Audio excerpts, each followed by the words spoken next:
Okay, there we go. I forgot, Windows updated, so that means all of my audio settings in OBS are messed up. That's okay, they should be good now. Let me verify that we are live. I always have to refresh Twitch because Twitch never starts it automatically. YouTube, however, YouTube does start automatically, so I can see immediately we're good there.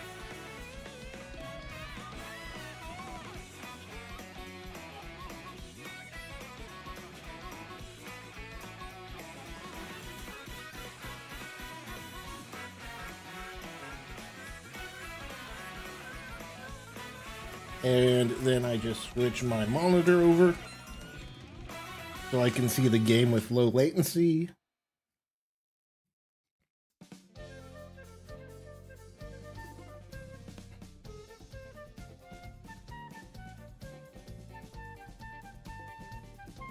Oh man, I need to like add this to the title or something, but I love the soundtrack of this game.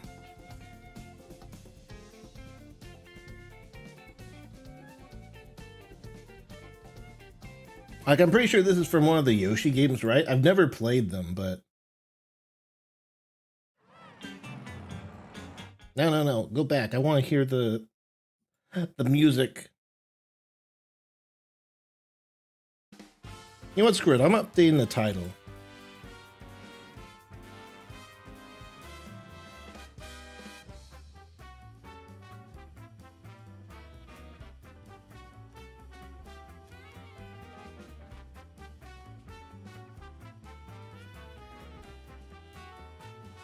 Best Soundtrack 2025.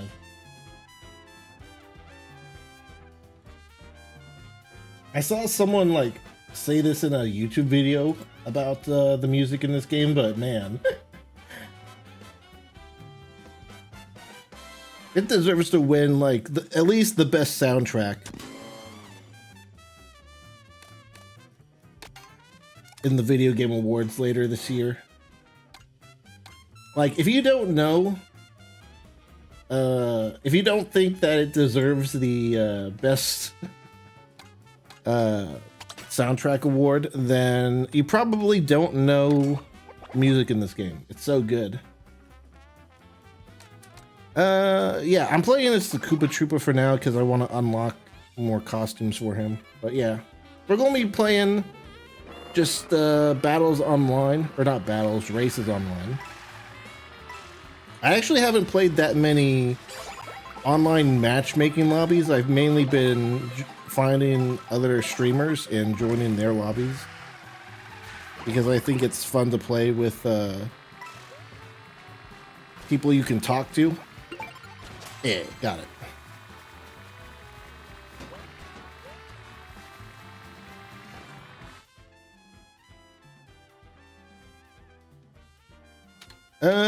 You know what? I heard if you do random, it makes it a 3-race map instead of going in between. Yeah, that's why everyone's picking random.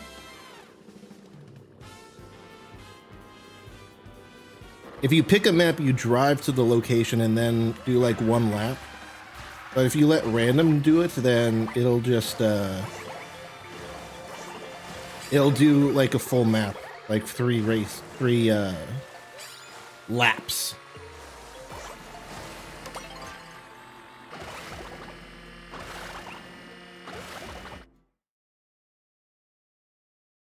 And if you're in a private lobby or in a private room with friends, you can press the plus button when the map pops up, and then you can manually select a map. And then if you select the map that's not next to the map you're on, then you do a full 3 laps on that map. Hey Mary, how's it going?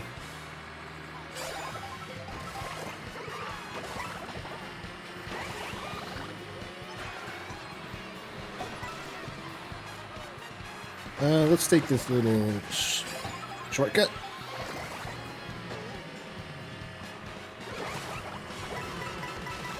Just get in front of everyone. The sooner we get away from the middle of the group, the better.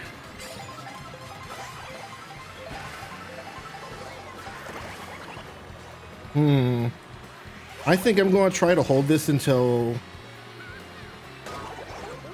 Never mind. I was going to try to hold it until we came back together with the other guys on the other side, in case first place was over there. I didn't want to risk, like, a blue shell not hitting someone. Hopefully it still made it out of there. Are you serious? Who's even behind me to use the shock?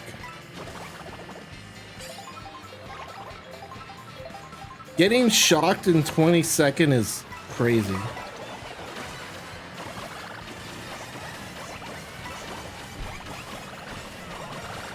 Well, I should probably use this ASAP, but I want to get over the jump here because it's kind of useless when it's in mid jump here. And go. Get an item. Oh, okay. I actually didn't even know this upper area existed.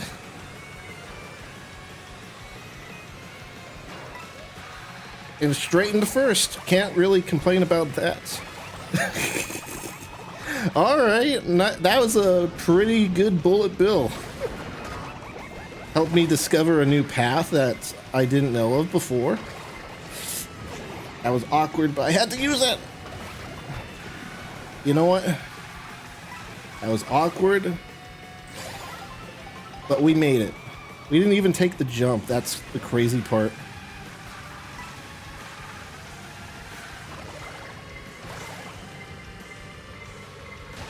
And too late. All right, well, that's a great start. I was worried when we were in 20 seconds and got shocked.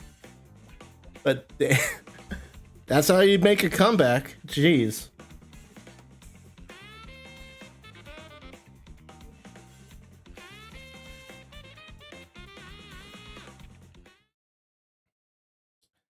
Yeah, I have the feeling we're gonna end up getting a lot of matchmaking score before we start regularly, like, leveling out. Since I still haven't played that much matchmaking online, but I have, you know, a lot of experience with single player races and in friend rooms and stuff. I think that means I'm in much lower lobbies than I probably should be, so I expect I'll be getting quite a bit of points here, even in lower places. Because other people who have been playing this since, like, online since launch probably are gonna have more VR than me.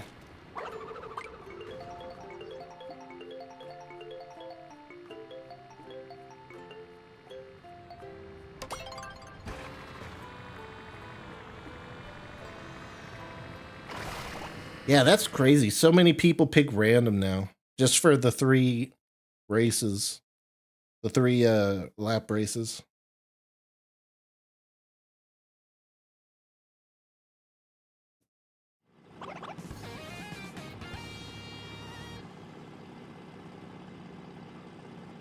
Koopa Troopa. Koopa Troopa Weddy.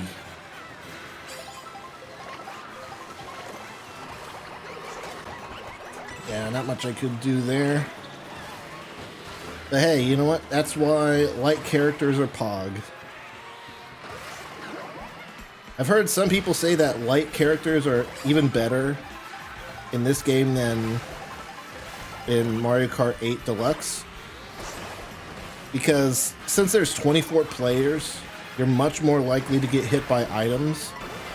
And since you're much more likely to get hit by items, then acceleration is much more valuable than it was in previous games. I didn't mean to jump sideways. Ooh.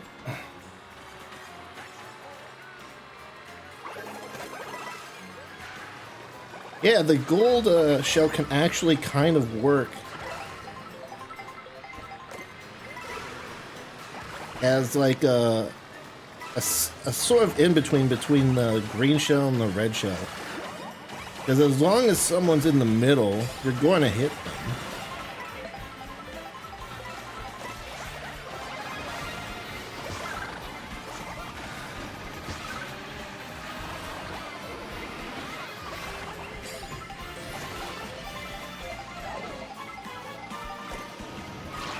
Oh boy. Just go.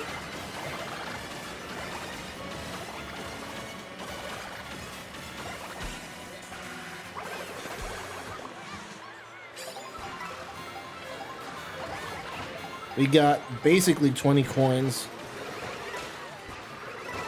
And now we do have 20 coins. So we're all set. We just need to focus on getting ahead. And we have plenty of speed going forward. Speaking of speed. Oh. At least then I can see me getting lightning. At least then that's reasonable. I'm like getting lightninged in 20 seconds. I want these boosts.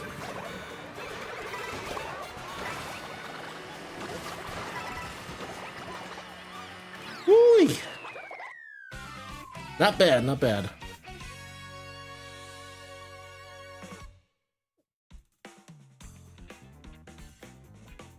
Boomerang was just sort of blocking me from using my boost, so that was a bit unfortunate, but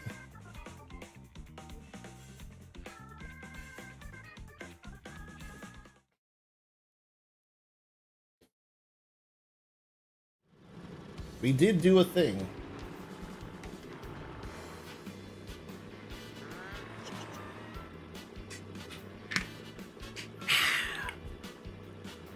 Just drinking some more gamer fuel.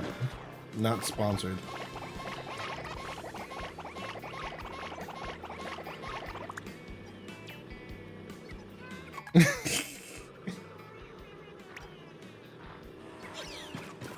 What?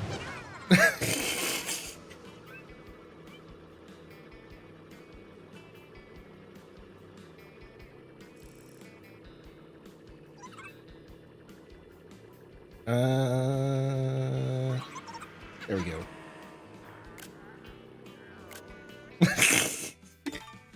Hey, nice little screenshot. I'm actually going to vote for Mario Circuit.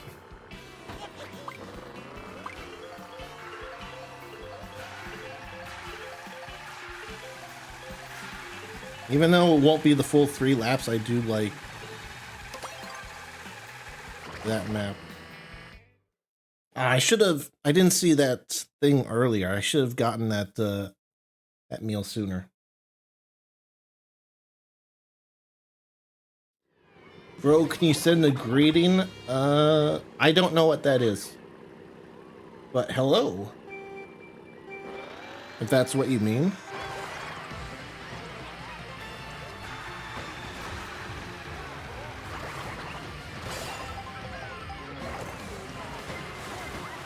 I actually haven't played on this map too much. Oh, come on. I'm not entirely sure how to handle water either. Because I saw this, I don't know if it was a short or like a video on YouTube. But it was about if it's faster to boost with what the fastest way to go in a straight line is. Whether it's, you know, railing versus charging the jump and spamming charge jump. Whether it's faster to snake, get like a drift boost going in a straight line. And basically what I learned from that is it's pretty much always faster to just not do it. The exception is if you're on a rail and going in a straight line and you can spam tricks on the grind rail. If that's the case and you can spam tricks on the jump rail, then yeah, it's worth it. That's the fastest. That's faster than just driving straight. And they also compared it to like if it's faster to trick in water rather than to just go straight. And I believe they found that it was basically not worth it, or it was like such a minor difference that it basically wasn't worth doing. Because if you miss the trick in the water, then you're just sort of losing speed because you're just going in the air for no reason when you should be going forward. So I'm not entirely sure if it's even worth tricking off these waves. Because yeah, you can see it when you look closer at your animation. Like when you do a trick in the water, you go up, not just forward, and the boost you get is fairly small. So I'm not entirely sure. Like, should I be tricking when I get in the water?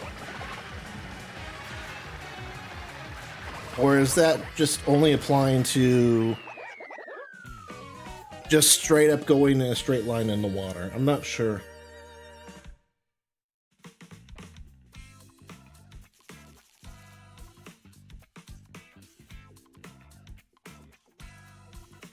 Is it worth tricking after falling in the water after a jump? Like right there, like there was a boost pad there that flung you up in the air. Is it worth doing a trick when you land in the water then, or no? Yeah, like here. Well, I didn't end up pulling the trick when I landed, but if I successfully do a trick when I land in the water, is that worth it?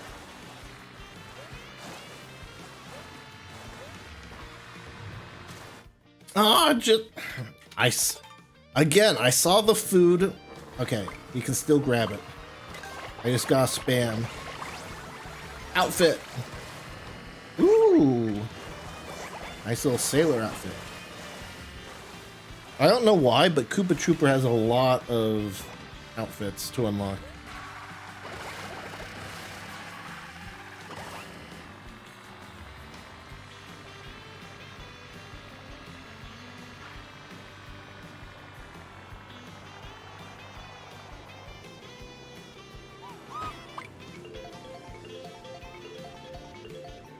Man, I love that music.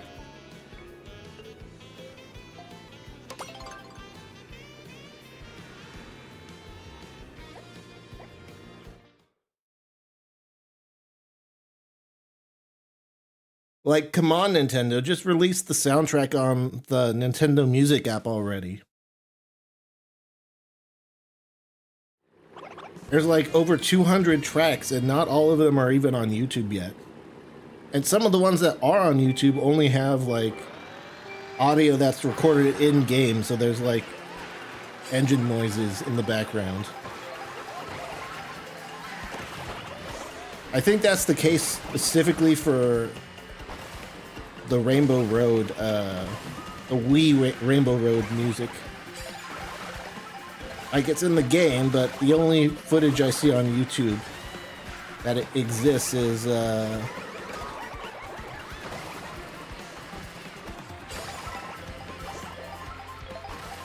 it has an engine at the very beginning. Oh, come on. I thought I saw someone using like the question block in a way where you just would jump up once and then you would just freeze once you punch it and just keep getting blocks from it. So I don't know what that's about.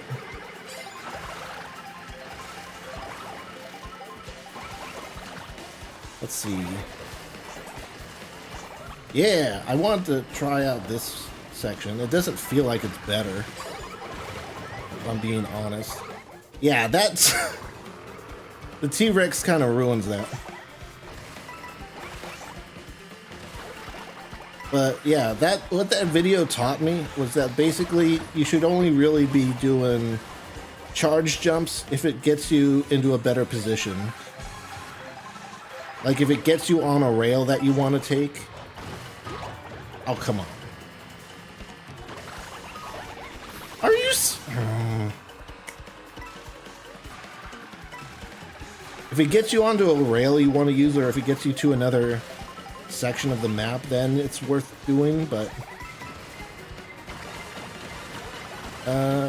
shoot, we should have just gone straight across.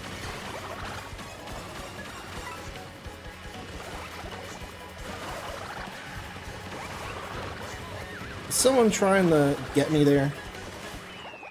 Yeah! See, look, right there?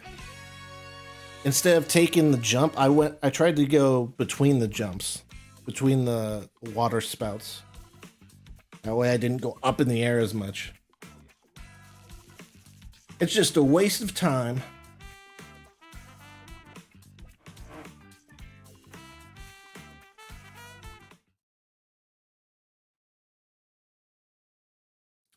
Can I look at the map? Well, I can, but I can't see my characters that I need to unlock outfits for.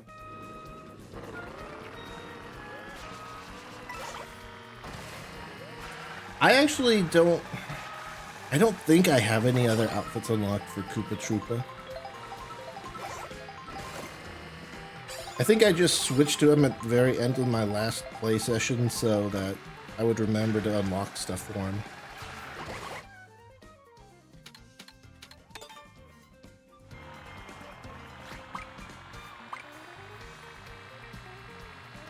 Honestly, yeah, I think there's...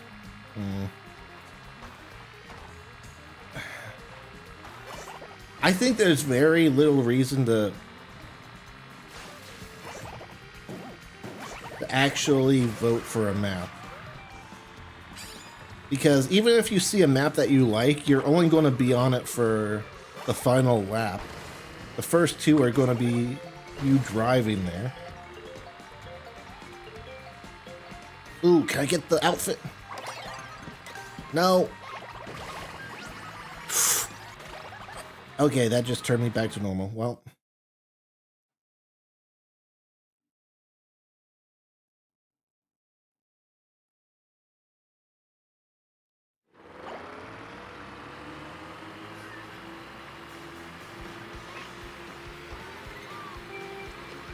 I guess the exception would be if you like the areas between the map you're on and the map you're going to.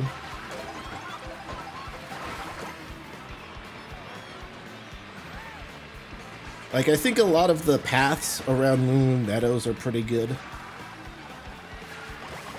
So, and they give off a similar vibe too, so if you like Moo Moo Meadows and, you know, that comes up in the rotation, then it makes sense to vote for it.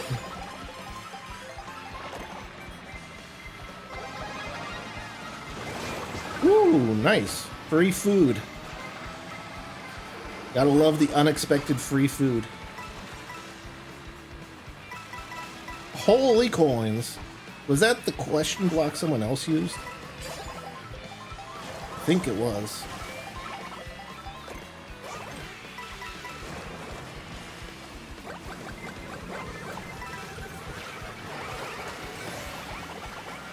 Yeah, coins, very important for light classes. Oh my goodness. As far as coins are concerned, I've seen people... I saw a YouTuber, I forget his name, but he did research on like... Oh no! On how many coins you should go for. And how much speed you get for each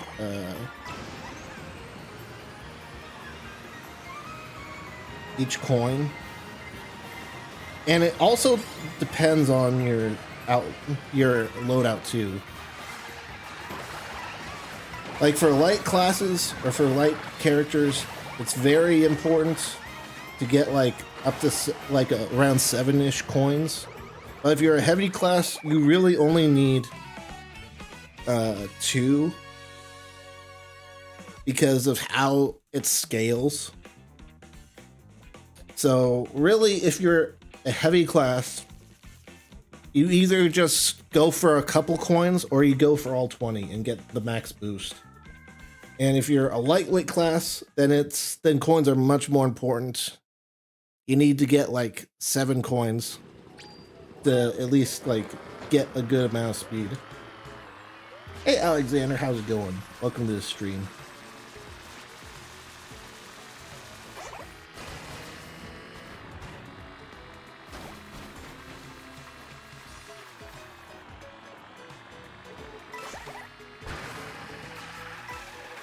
Also, I think this is more of a personal preference thing, but I actually play with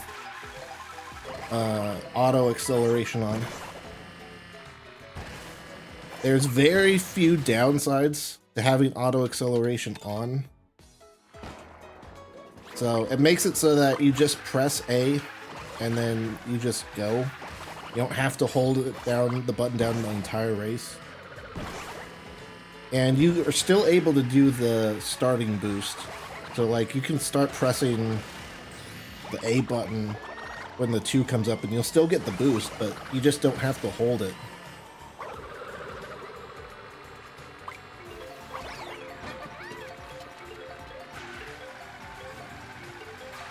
And if you press the brake button, then it stops. Like it doesn't just hold down A, like it knows if you press the brake, it knows you want to stop. And then that way I can just have my finger constantly on the X button so I can look behind me. Which is especially important because I have my A and B buttons swapped. I keep forgetting the rail on the side there. I need to take that more. I imagine that's gotta be faster than gliding over. Oh, come on, Lakitu. Lakitu is very picky in this game, I feel.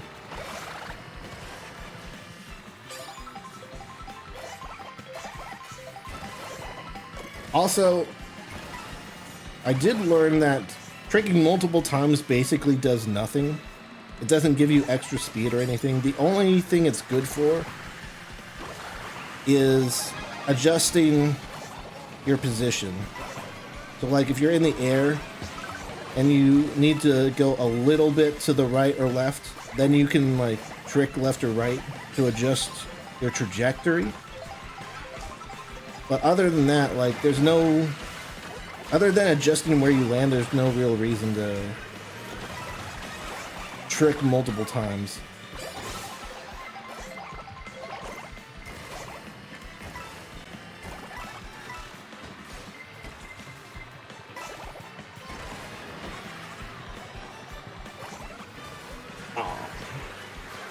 Well,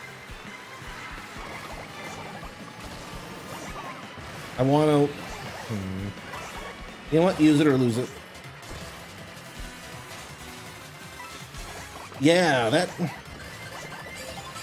I feel like if you're on that side of the track, it feels like the rail is faster, but...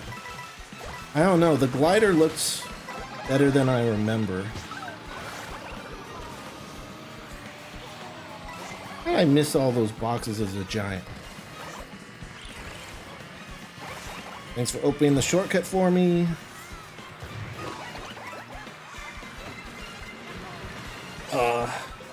Spinning out when you're going up a hill is awful.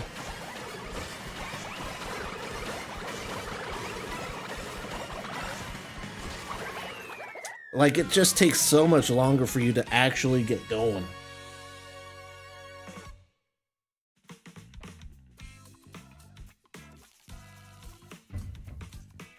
$64 VR though. Actually, is it VR in this game? I think it's MMR.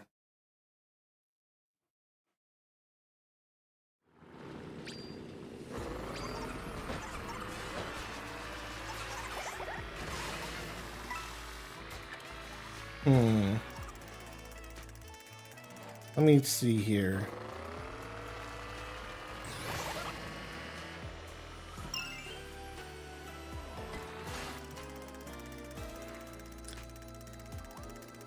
I want to see if this is faster.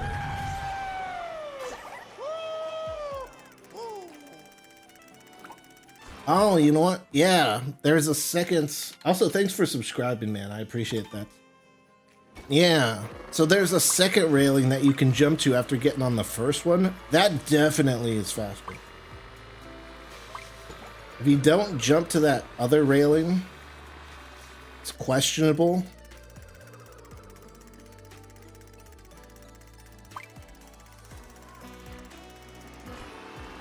Like this, yeah.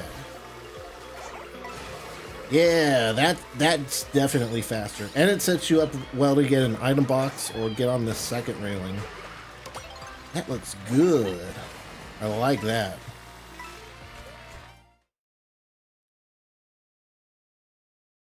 Yeah, I don't know how to say your name, but thanks again for subscribing.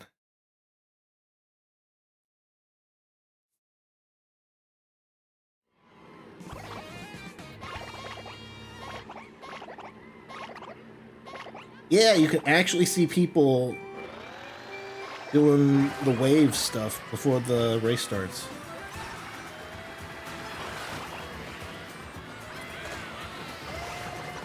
That's cool. That wasn't a thing in 8 Deluxe.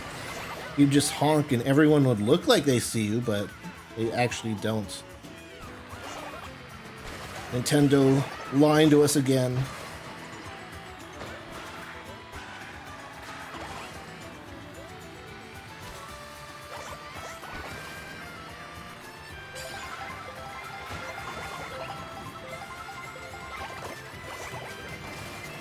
You know, I want to correct something. I think I said before that doing multiple tricks doesn't really do anything.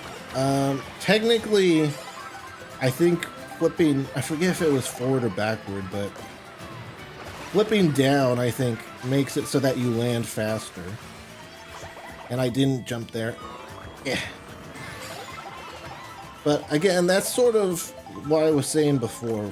Like, are you serious? Where, it's more about doing multiple tricks in the air is more about getting into position than anything. Like, going off that jump, there was no real reason for me to do a second one. Because there was just ground beneath me. I was going to land on the ground regardless.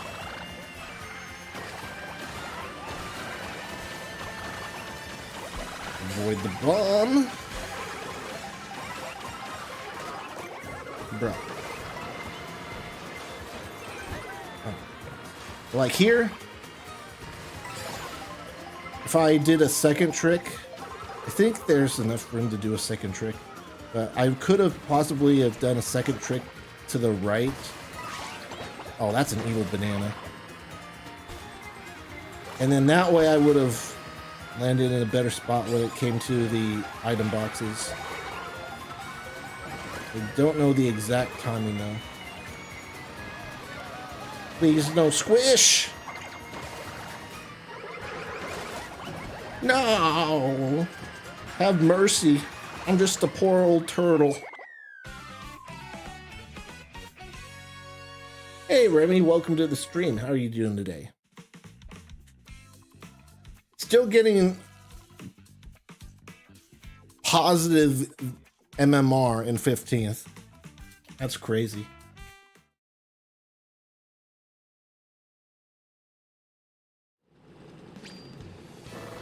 It's funny that after decades, Nintendo still didn't fix online lag. I think they definitely improved it. Yeah. What I heard is that... Ooh, can I... You know what? I can rewind. What am I doing?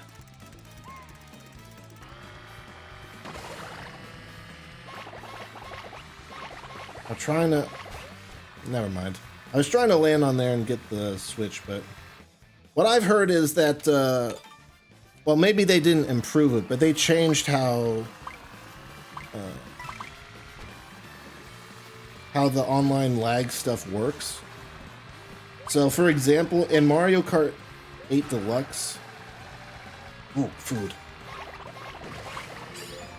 when you were dragging, if someone was dragging a shell in behind them and they were in front of you, it really only mattered if you hit them on their screen, and then that would count as you getting hit, which is why you would get hit by nothing. So when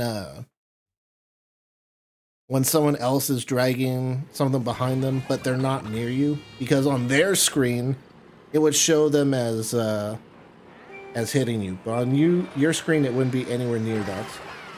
My understanding is they changed that in World, so that if the same situation happens now, it matters if it happened on your screen, not on their screen. So instead of getting hit by something invisible, their item, the person who's dragging the item will just have it, it'll appear to just like disappear, which I think is a better way of handling it, but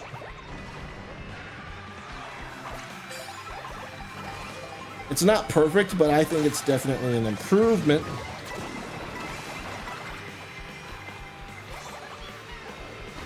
And I think it's more fair because if you get hit by nothing, that feels a lot cheaper than an item just disappearing behind you.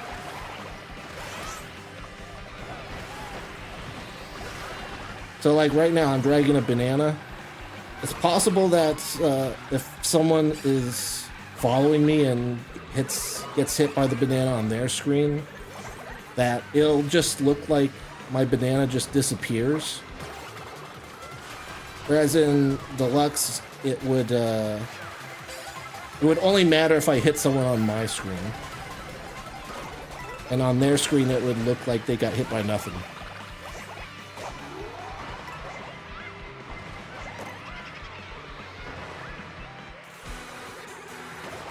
So yeah, it doesn't fix like the lag, or I guess the netcode. I don't really know the terminology, but it doesn't really fix it, but it changes it, and I think it's an improvement.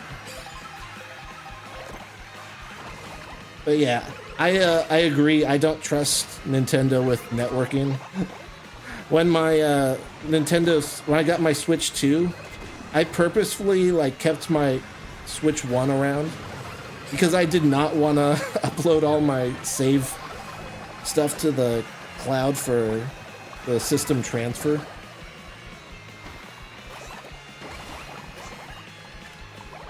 So I purposefully missed out on some trade-in promos for the Switch 2 because I didn't want to trust Nintendo with my system transfer on their servers.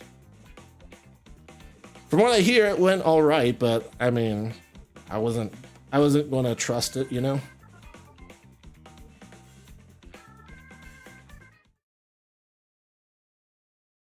Hey, Nintendo player, welcome to the stream. Yeah, you can join. If anyone wants to join the game, I'm not exactly sure how it works with MKWorld, but I think you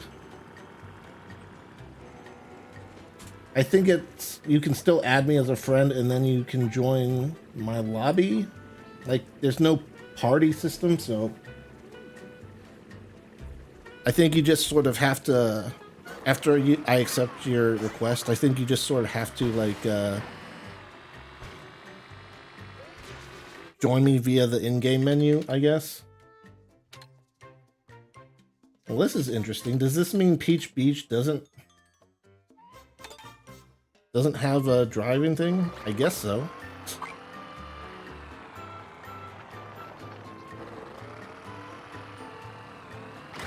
If it has an arrow pointing at the map, I think that means it has a driving section. Also, new outfit.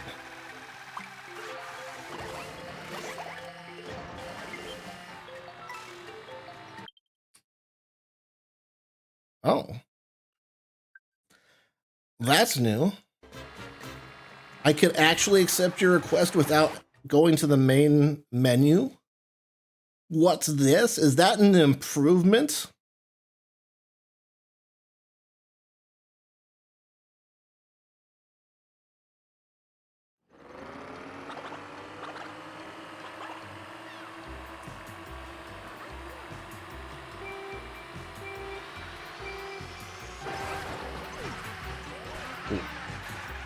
Accidentally slid the wrong way. Is that like new to the Switch too, or that has to have been like an update, right? Like the update that the Switch 1 got right before the Switch 2 released. I don't know why the Switch 1 wouldn't be able to just get friend requests in game. Or why you wouldn't be able to accept Switch 1 friend requests in game. Oh boy, that is a great combination.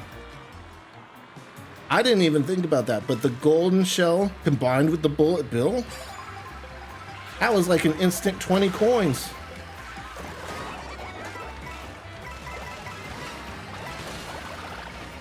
That's actually crazy.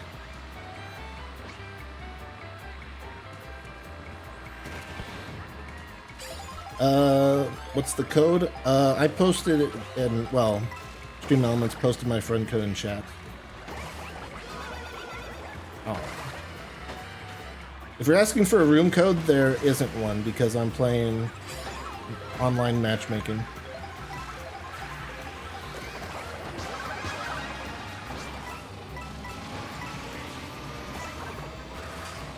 I wasn't trying the charge jump, I was trying the drift. Oh man, there's a lot of people right here. And I can just boost past all of them. And they don't have any items to stop me.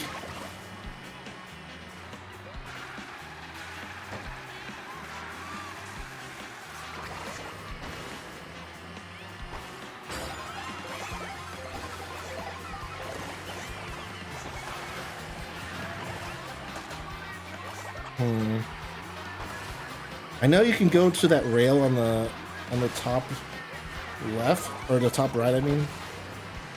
But I think it's too risky for me to go for normally. So I'm not going to go for it.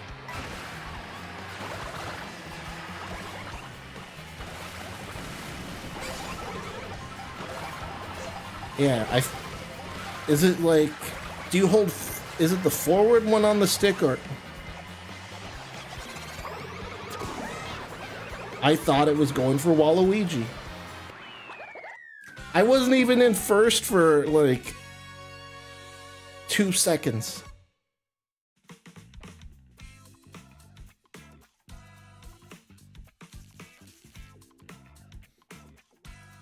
Hey Phoenix, welcome to the stream.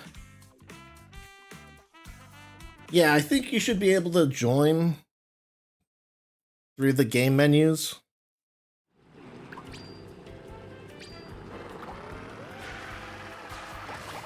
I actually haven't joined like a friend's lobby based on the friend code. I've only done room IDs. Yeah, see, you can slightly adjust where you're going in the air by tricking multiple times, but other than that, like look at it. Go in the air straight, they can turn, and I'm over here. So you can use that to get onto like a railing. If you're like just off, but it's like there's no point in doing multiple jumps like here. You don't get an extra long boost or anything. I'm all-terrain Mario? Okay, cool.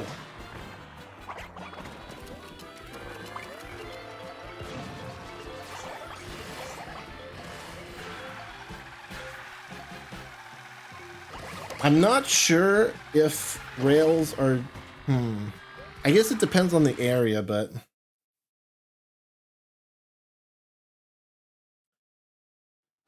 I believe...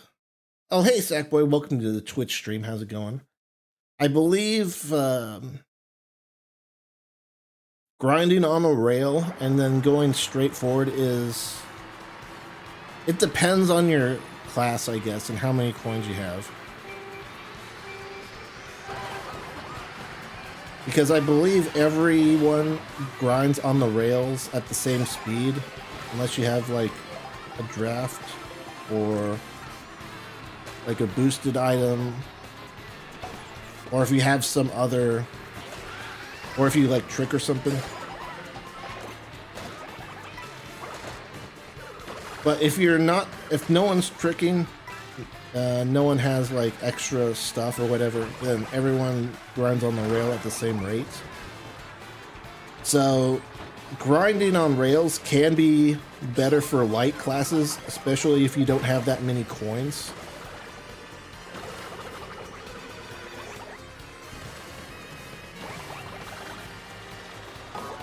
I'm trying not to get hit by that Wario's red shell.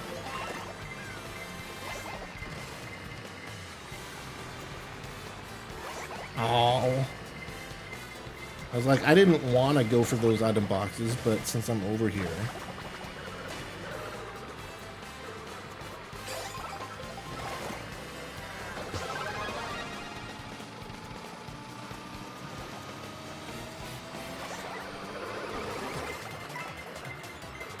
Just go.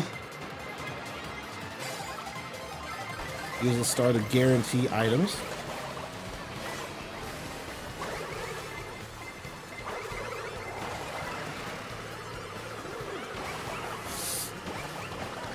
I don't want to get stuck in the pack, so... Oh, thank you for taking out that bonefish. How do you get squished when you're in the water?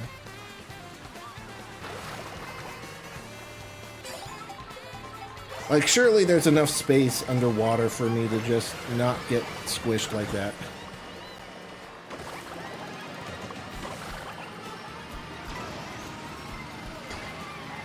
Go, Bullet Bill. I wasn't a very good Bullet Bill.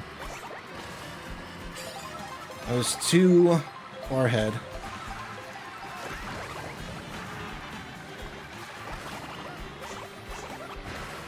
Oh no! Rip. I don't know if it's faster to go up top or down below.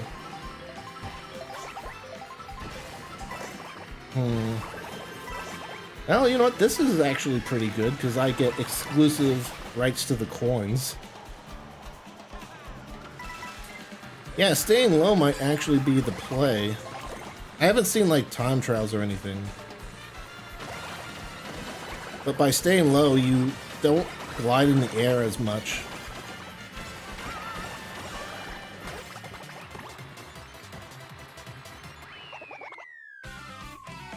Interesting, interesting. I use Afterburner and Viva Turner to monitor my power consumption and cap frame rates on PCs. I usually try to stick to in-game frame rate limits if I can. But I also have the NVIDIA control panel if a game doesn't support that. I have had to use it 1 or 2 times.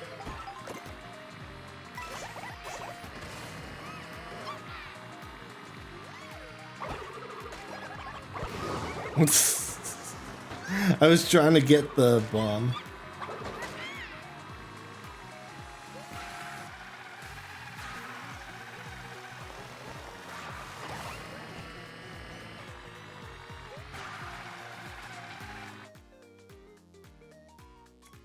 Ooh. Yeah, see, this is one of the times where I think driving the stage is actually better. Because I like the trip to Moo Meadows.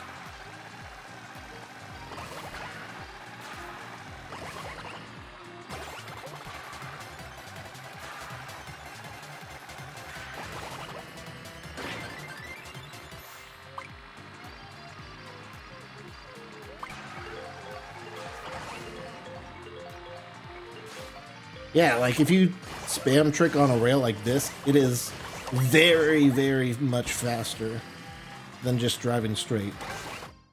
But if you're grinding on like a curved turn where you can't just spam jump, it's a bit tougher.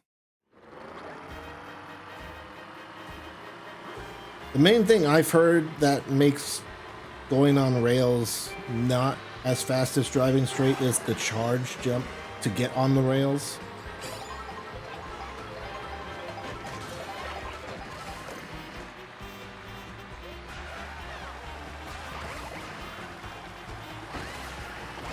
But if you have a feather or something, then it can be worth it.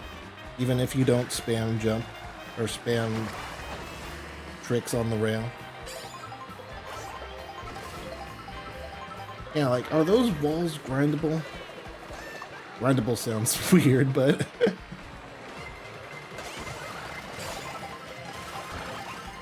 Ow, someone hit the shell. Well, hoping to get something from that.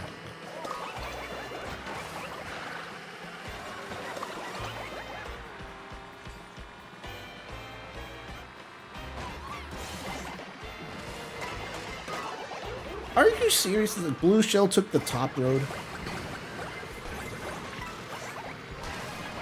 I mean, I guess it is, like, technically the middle of the road, but not really. I wouldn't think that would be the path, you know?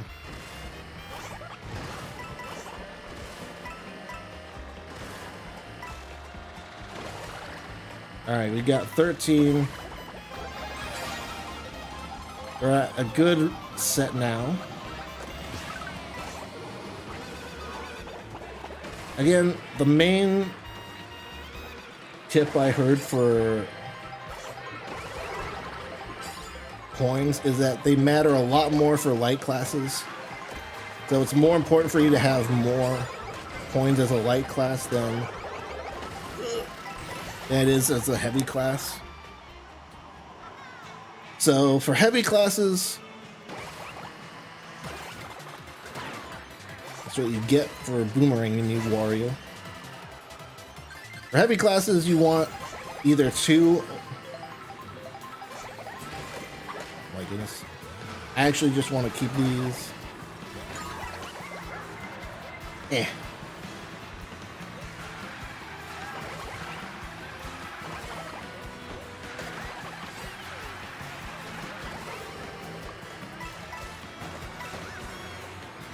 For light classes, you want at least 7, and heavy classes, you want at least 2. Obviously, if you can get 20, that's fine, but for heavy classes, oh my god. For heavy classes, it's only really necessary to get 2. Because after that, the amount of speed boost you get up to the 20th coin decreases. But for light classes, the first like 6 or 7 coins are the biggest boost, and then it starts decreasing.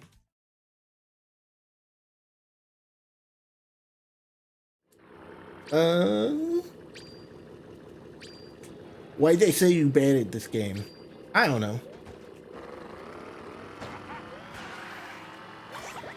Haters gonna hate. I mean, I was watching, well, I don't generally watch XQC, but I just happened to see he was playing Mario Kart World the other day, and his entire chat was like, L, Monica, W, or whatever. And, you know, I'm not like a XQC fan or anything, but you know, you get screwed over by items in Mario Kart. Like, it doesn't matter how good you are, you're gonna get screwed over by items at some points. And people were just like hating on him just for stuff that he had no control over. If he had been like raging, accusing people of stream sniping when they weren't, then that would be one thing. I have seen some creators accuse their viewers of stream sniping when really there's no way to prove that. But no, XQC was just playing Mario Kart. He got wrecked by items, as everyone does, and they were all saying L's and stuff like that. So Can I send you a game chat? Not on stream. Especially since I just added you. I would love to do like a game chat with people at some point, especially with webcams, but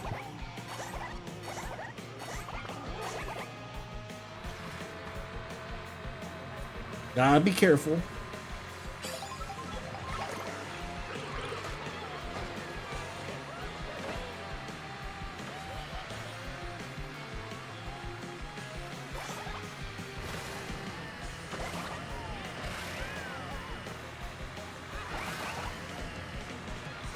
Can I get the drift off? I was trying to see if I could get a speed boost from Waluigi. Spaghetti.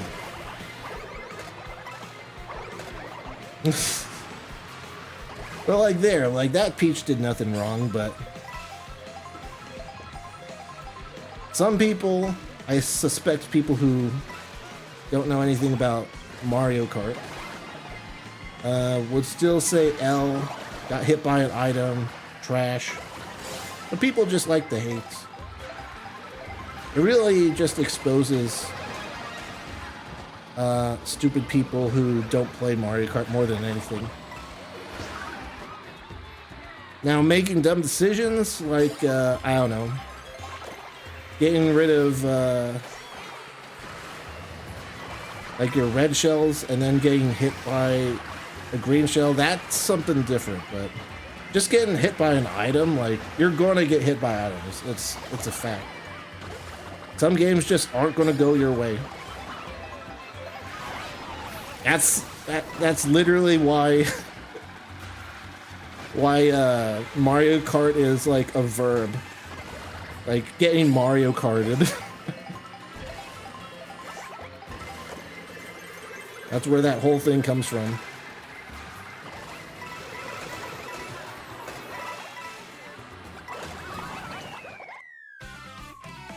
Everyone knows the items can screw you over.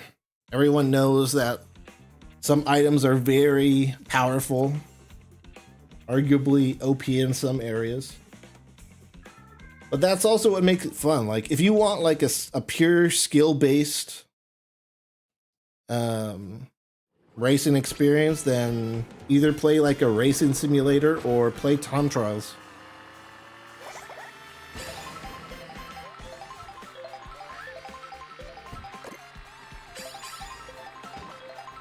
EST2 and ATS have built-in frame limiters. Yeah, I use those whenever I need to. I think it's better to let the game know that you want to limit its frame rate and let it do its own thing, rather than letting the program most of the time.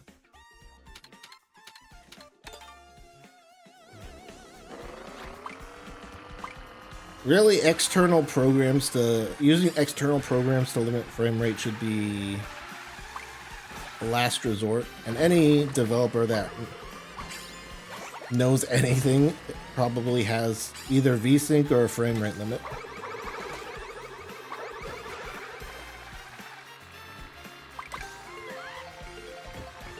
Let me eat this food. Oh, we're back to the sailor suit.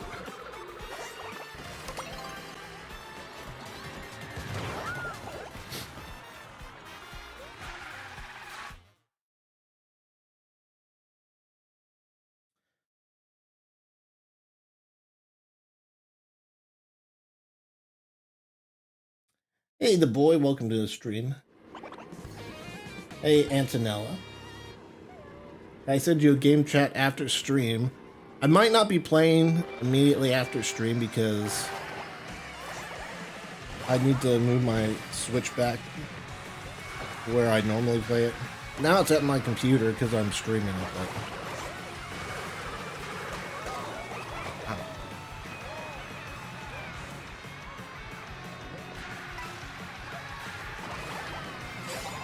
As long as you're, like, not a literal child, then sure.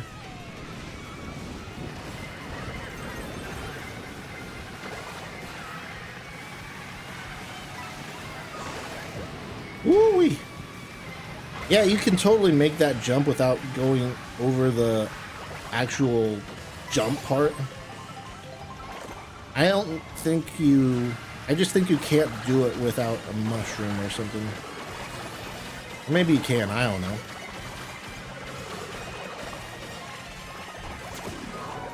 Oh, I thought I missed that. No, please. Dang it, Nabbit. Actually, is that where his name's from? Like from the phrase "dang nabbit"? I actually don't know. That might actually be... There might actually be some truth to that.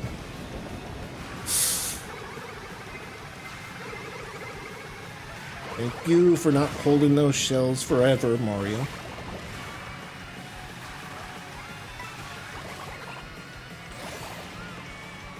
Wish I had more coins by now, but...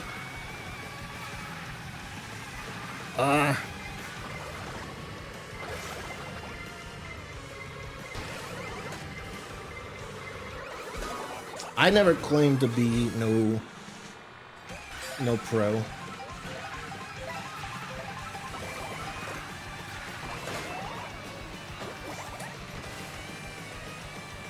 Thanks for taking 2 of my red shells.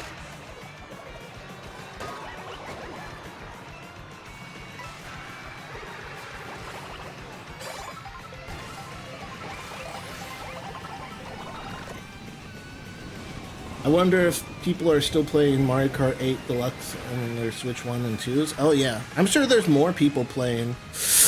Oh, unfortunate. I'm sure there's more people playing Mario Kart 8 Deluxe than there are people playing World. Just because the Switch 2 is backwards compatible.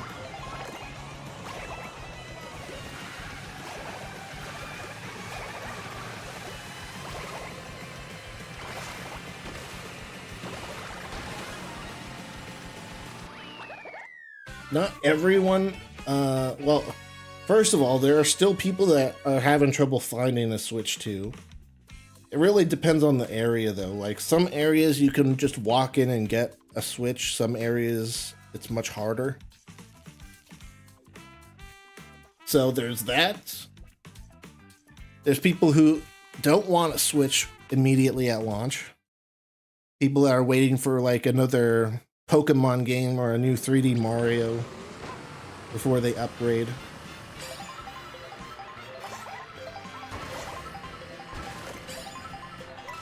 There's people that might not be able to afford a Switch 2 right at the moment, but already have 8 Deluxe. And then there's people that didn't have a Switch 1 that have a Switch 2 and heard that Mario Kart 8 Deluxe was good, which it is.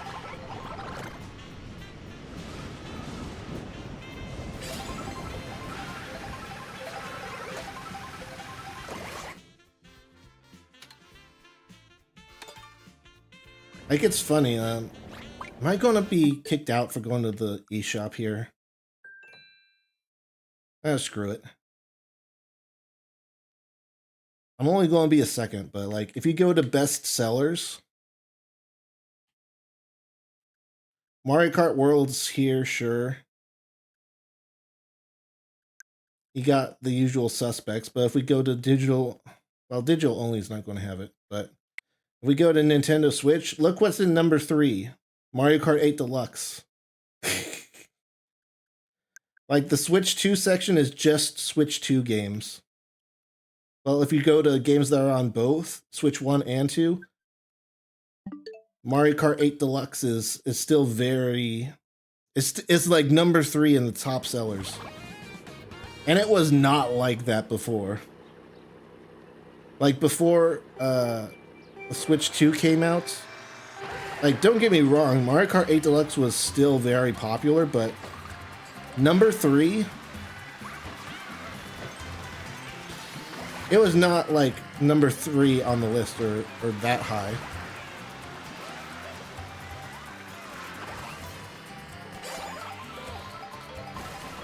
Again, you know, it depends on when you look at the stats, of course, but I just noticed that little shortcut corner. But you know, on average, if you looked at it after, you know, years after Deluxe came out, you would not see it generally in the top 3.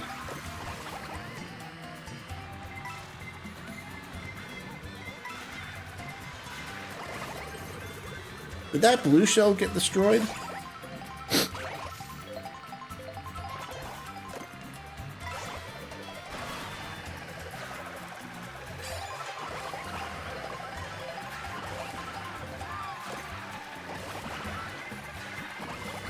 I've also heard that generally blue drifts aren't really worth it. The only times it's really worth to blue drift is, from what I hear, I should say, is if you need to position yourself to get around the corner like that, or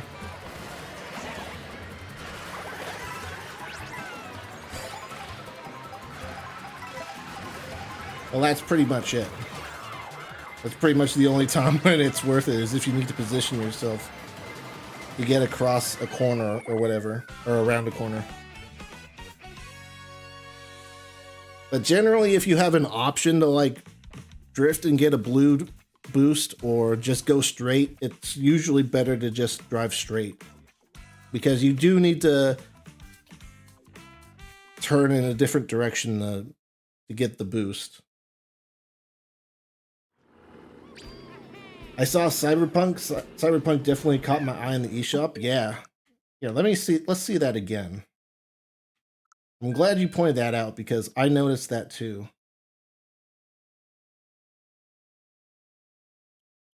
Not just like right this second, but also before.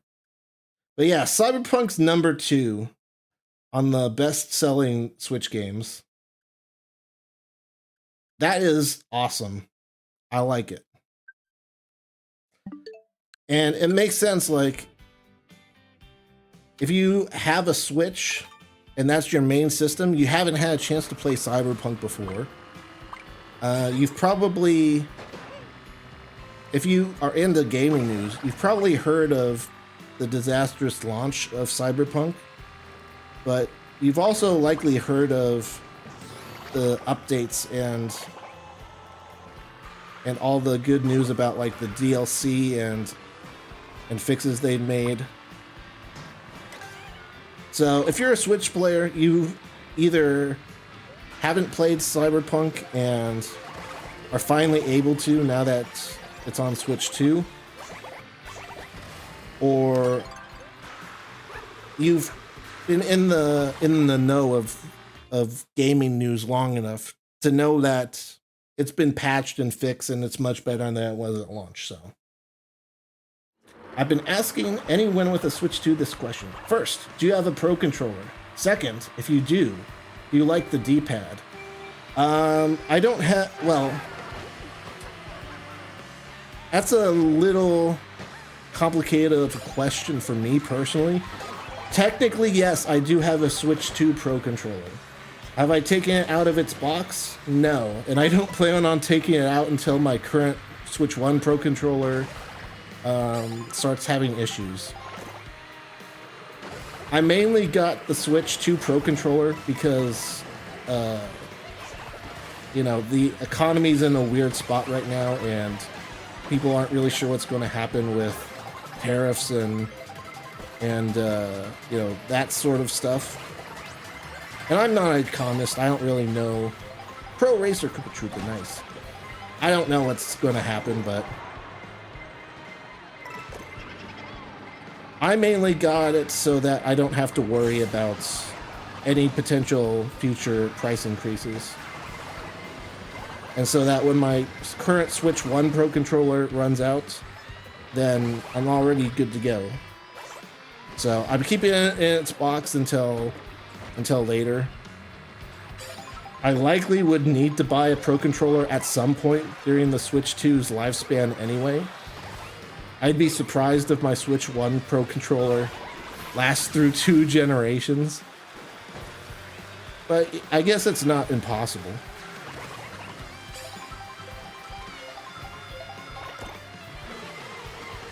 Yeah, I actually haven't taken it out of its box or anything. I'm keeping it like...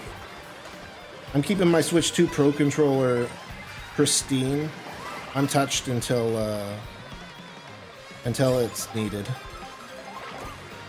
But yeah, I'm playing right now with my Switch 1 Pro controller.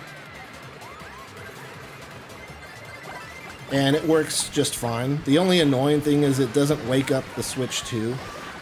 So I have to manually press the power button on the Switch whenever I want to use my Pro controller. Even in docked mode. But other than that, there's really no reason for me to like get rid of my Switch 1 Pro controller.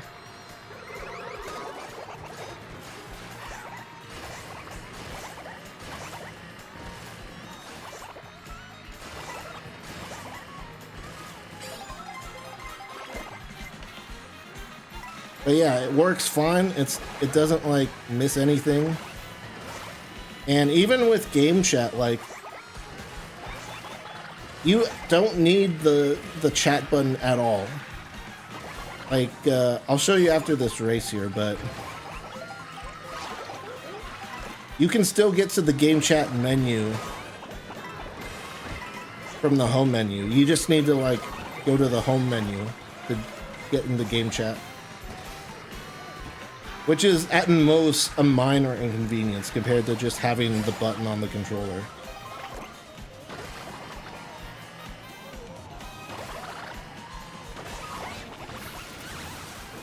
It's not like the chat button makes it so that you don't have to, like, pause the game.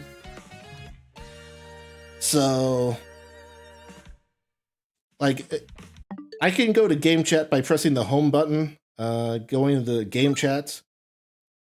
And voila, I'm at the exact same menu that I would have if I pressed the C button on the Switch 2 controllers.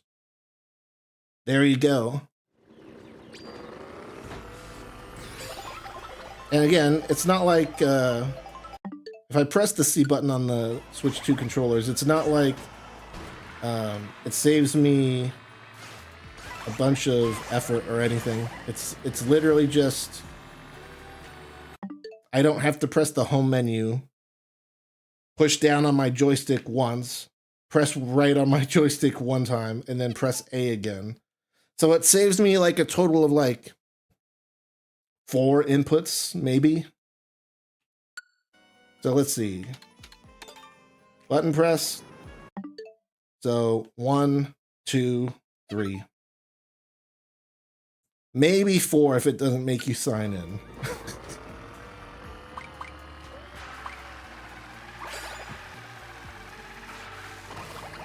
And as of now, I have yet to use game chat with anyone. I did test it out because I have an alt account that I use for some things. So literally, I boot up game chat once to test out if my webcam worked, and it does, so.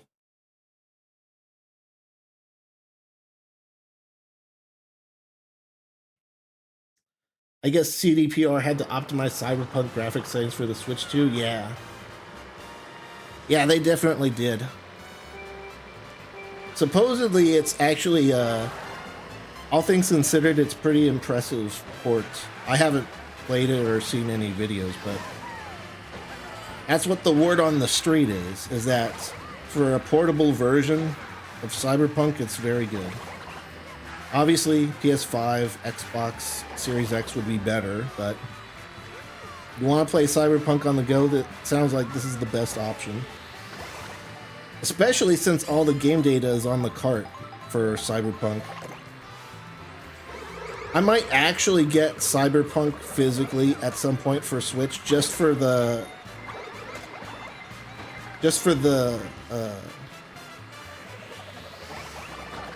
novelty is the word I'm looking for. You know, when I got my Switch 1, I got Skyrim physically because I just thought it was cool to have Skyrim on a cartridge.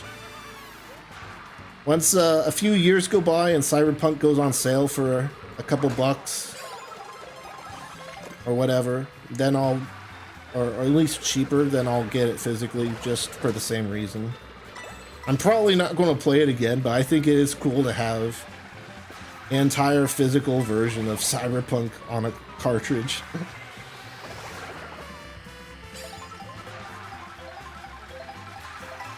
And it is a good game. Like, as someone who played it at launch, I still enjoyed it at launch, so...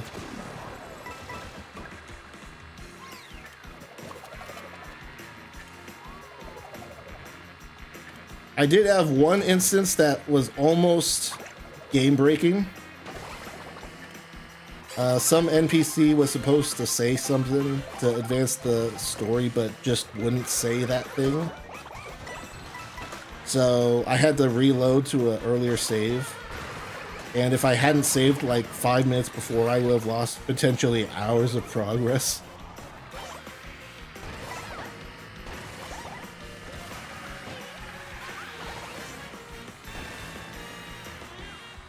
But other than that, my experience at launch was flawless in terms of bugs. So I enjoyed it. Did it live up to the hype that it was generating before launch? No, but I thought then, and I still think now, it was unreasonable to expect a game to do absolutely all the stuff people were saying it would be able to do.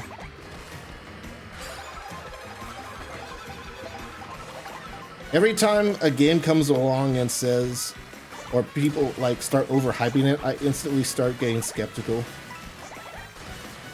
You could argue the same thing is happening now with GTA 6, where people are just giving it really high expectations. The only difference with Rockstar, in my opinion, is that Red Dead Redemption 2 very much lived up to expectations, despite how hyped it was. And based on the leaked gameplay footage, we know it's good. Like, it's not going to be a bad game based on the leaked gameplay footage.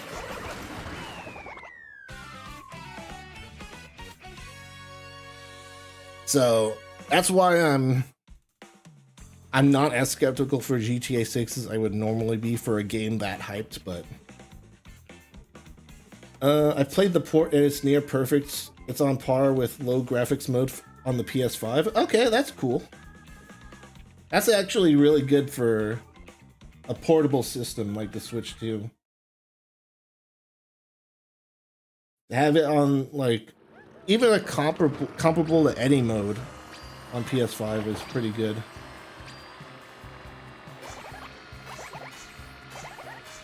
I have the PC version of Cyberpunk and it looks really good. Yeah, the PC version can go crazy.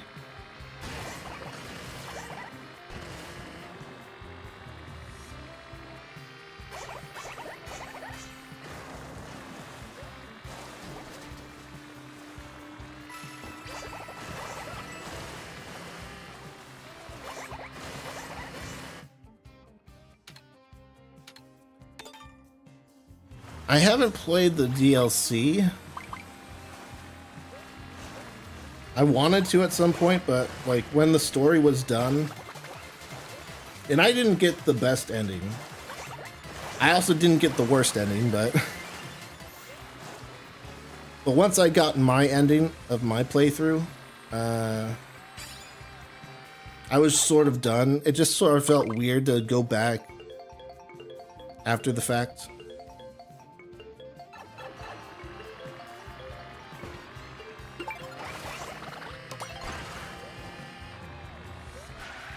And the only reason I didn't get the best ending in Cyberpunk was because one of the side characters refused to call me for the last mission of their side quest. That's the only reason I didn't get the perfect ending in Cyberpunk. Like, she just refused to call me, even after I did all these other missions in the side quest, but I never got the final one because she never called me to start it. And meanwhile, the main story's like, hey, you're gonna die.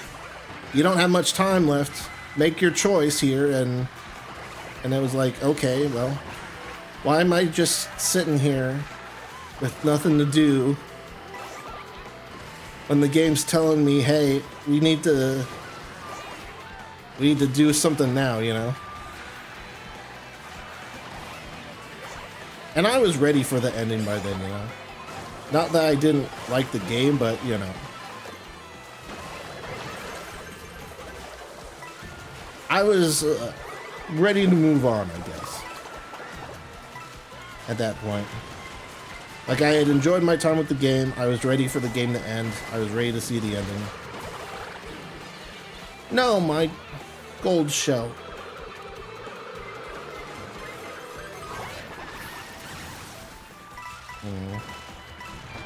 Probably just got destroyed anyway, since I didn't see a gold shell there. Oh.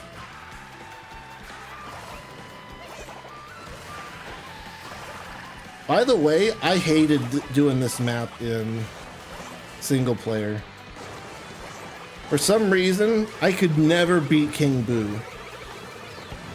And actually, I couldn't get more than 4th place on this map for the longest time. I haven't even like restarted the single player map yet, because by the time I got to like a decent spot, I was just ready to move on.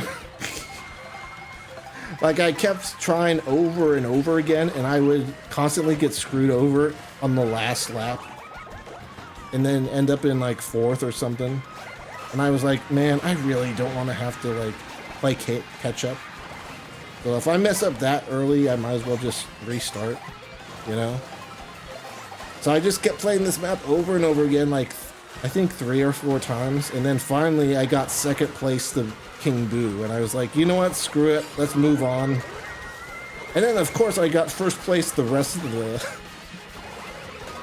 of the races, so that was fun.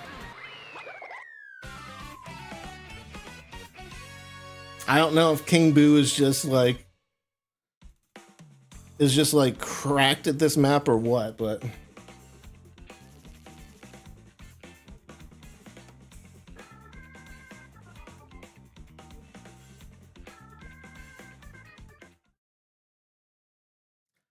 RGG's new game Stranger Than Heaven was delayed by them to put a release version on Switch. Interesting.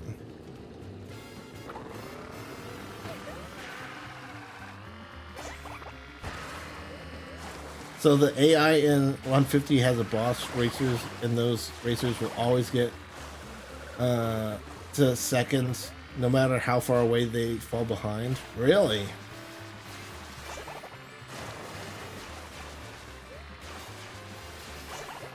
So you're saying, like, even if King Boo was like back in 5th, he would have appeared in 2nd or something?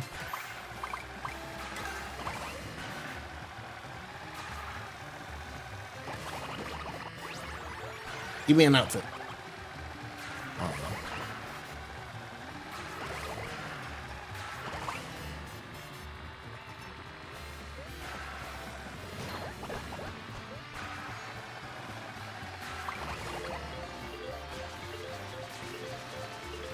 That's interesting how, yeah, we've been given items to always get in a 2nd. Yeah. I mean, it certainly didn't feel like the rest of the races were that hard compared to that map in particular. Like, it was very easy by comparison. Like, I beat Boo at his in his own theater. Like, it just wasn't nearly as rough. Yeah, see, compared to that Wario just spamming like tricks on that rail, it's so much faster.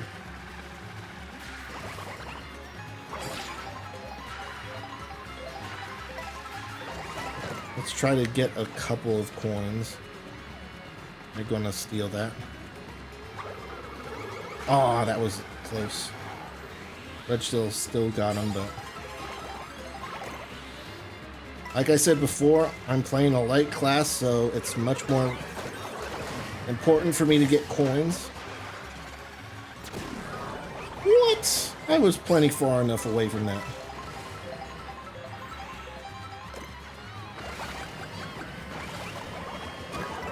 Oh my. Alright, finally. I just want to get it over 7 coins.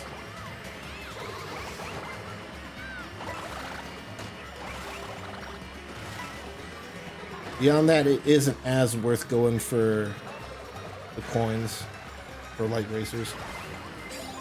But I feel like I've repeated myself on that point several times this stream already, so.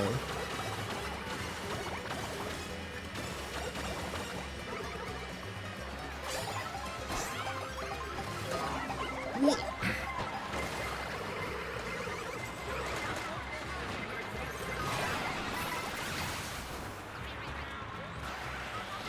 But see, that was a good, that example right there, me getting hit by King Boo shells.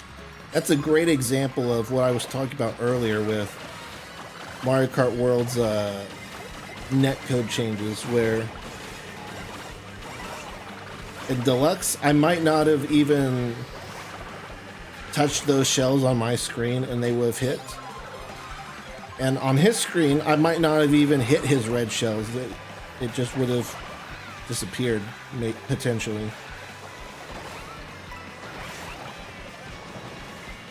But, oh my goodness, that was a terrible bump. But since I did hit them on my screen, that's what matters. Ooh. Use it or lose it.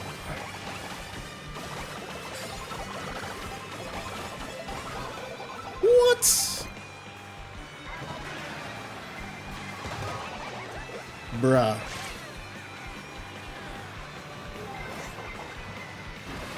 Oh my.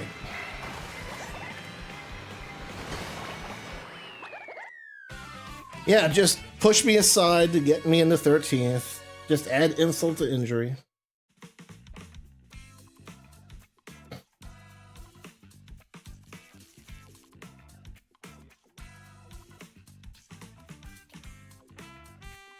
Games and OS. 4 terabytes for my apps. Wow, that's a lot of storage. It's weird that the really weird fact the Switch 2 is capped at 2 terabytes of external storage on SD card. Interesting. I did not know that. Oh, to be fair, I mean, you kind of probably have an issue if you are actually using 2 terabytes of storage for your Switch 2. Like, I know games are big now, but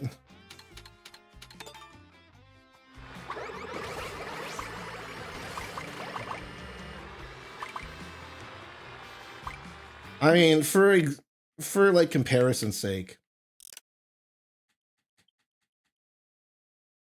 I added a 128 gigabyte. Actually, it might have been. No, I think it's 128 gigs. I added an SD card like that to my system, so that way I could transfer basically every single game that I had on my Switch 1, and then still have space for Switch 2 and stuff. And I still have space for more games, so.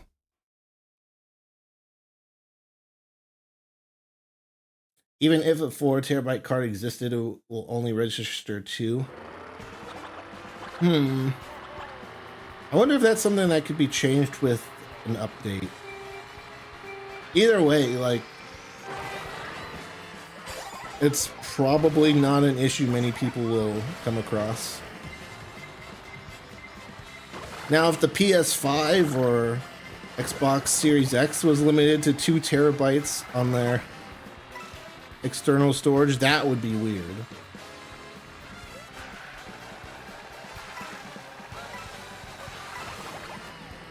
But not only is the need for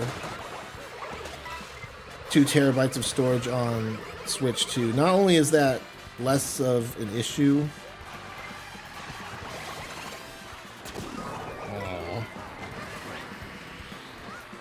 it's also likely very expensive.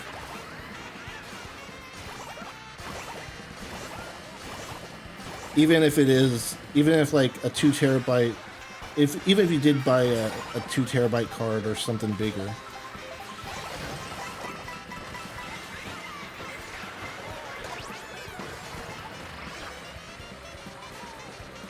Oh my goodness.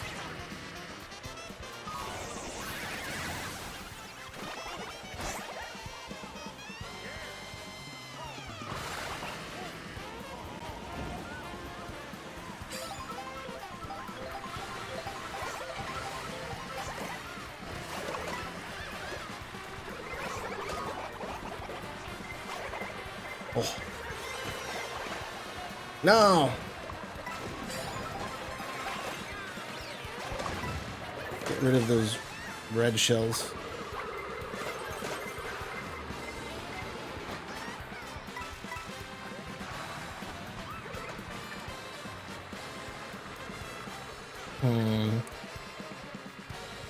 Oh, I was barely able to get food. Koopa Runner.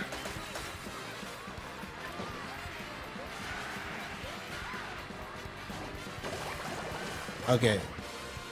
I don't know why I'm surprised, but I'm surprised Lakitu didn't just pick me up after I fell off that.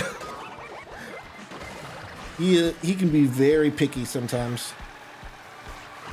No, no, no. You can't go past that barrier.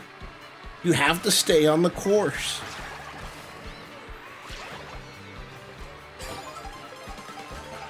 I don't care if you can easily get back on it in like 2 seconds.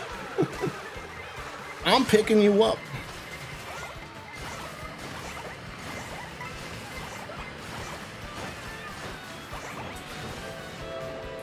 That was a bit awkward, but it's fine.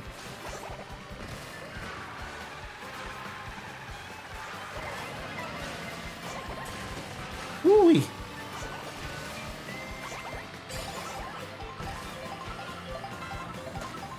Please don't hit me.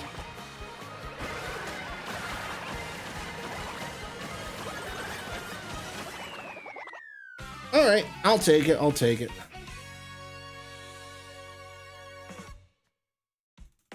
The next Xbox handheld will have 512 gigabytes of storage. Oh, on the lower end model.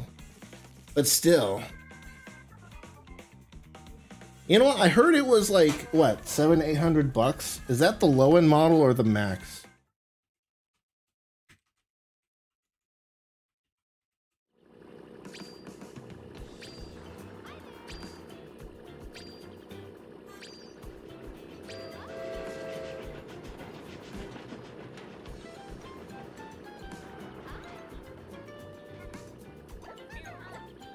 Well, Google AI says it's 500 for standard and 800 for more powerful version. The more powerful X version.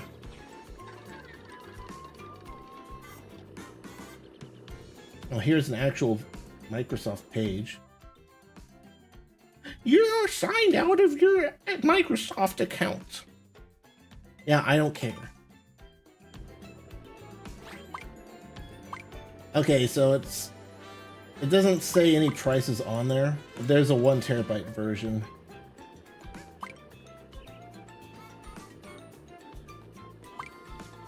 Yeah.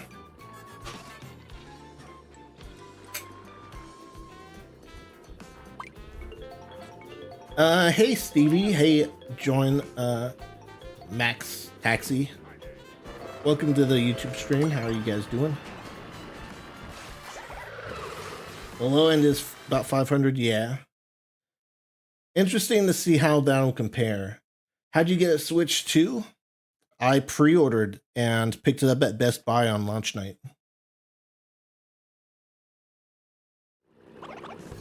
I even got a cool little coin that Best Buy was giving out to people who pre-ordered. There's Nintendo Switch 2 on the front, and then Best Buy 2025 on the back. A little cool something.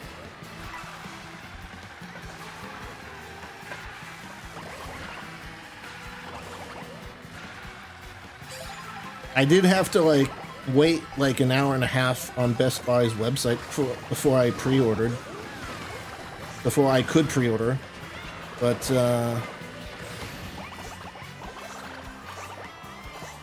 it was worth it. The line for people that didn't pre-order at my Best Buy was just insane.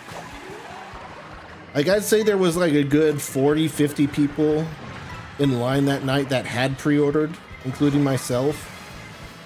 And probably, just rough estimate, the line for people that didn't pre-order was probably like 3 or 4 times longer, I want to say. Like, it was crazy long. I'm not necessarily saying that there were like 200 people there. I don't really know for sure. And some people were, you know, in groups. You know, people with their kids or with their girlfriends or whatever.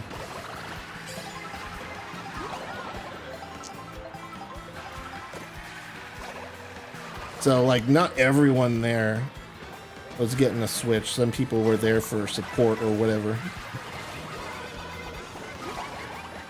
Oh, come on.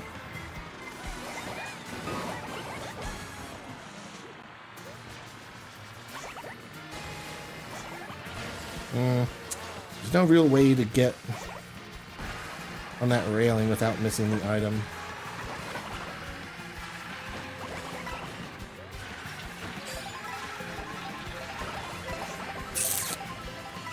Probably shouldn't have taken it then.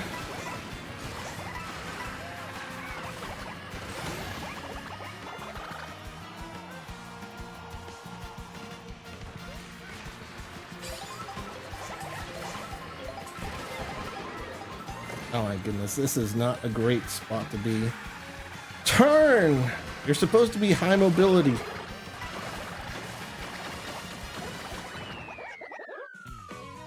SMH.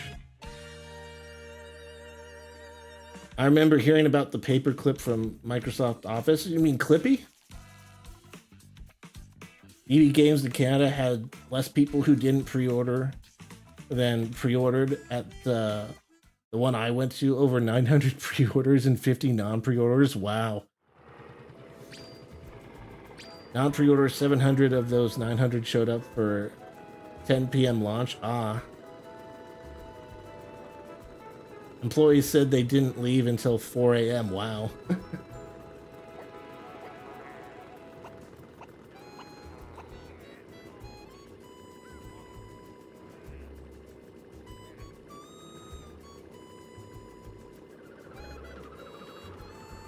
There we go. Take care of that.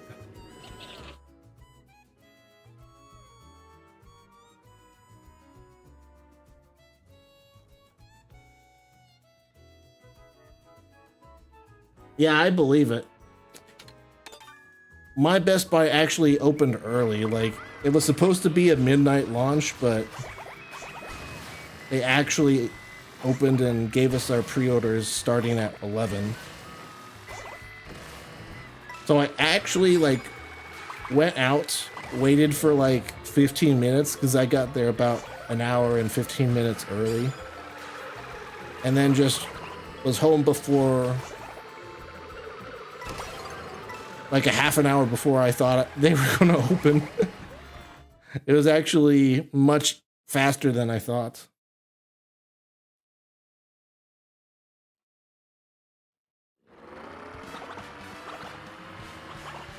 I have no idea what it was like for the people that didn't pre-order. I don't know how many Switches they had in stock. I find it hard to believe they would have had enough for everyone to leave with a Switch too, but they also had so many pre-orders that it wouldn't surprise me if they did. Or at least we're able to like give half the people their Switch 2s. But yeah, I don't work at Best Buy. I don't see how much stock they get, so.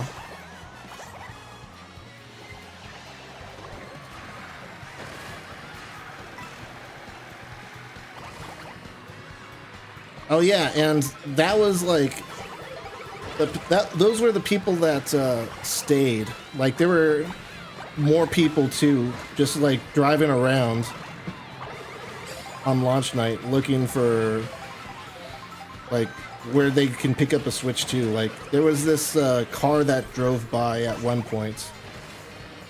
I think it had like, I don't know if they were high schoolers or where in the world am I going? I was facing the complete wrong way.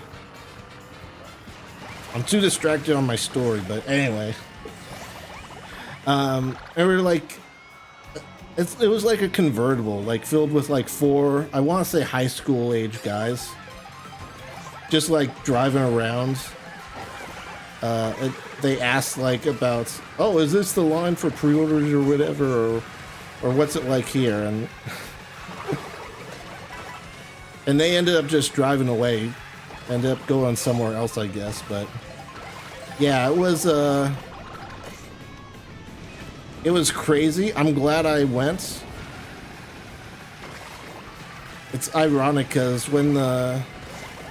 I've only ever gone to midnight launches for Nintendo consoles for whatever reason. Like, I pre-ordered the Xbox Series X, but I got that shipped. Like, I don't have like porch pirates or anything that steal stuff.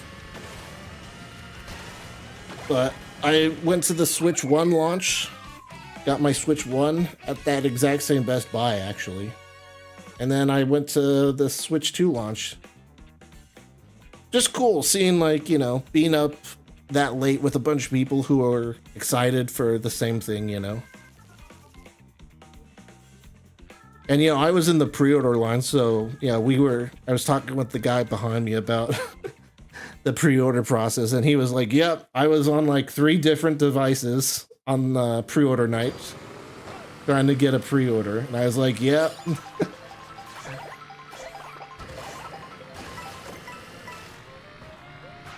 Did Nintendo limit Switch 2s to 1 per customer? I don't know. I would think that would be, I don't know, could be a store thing.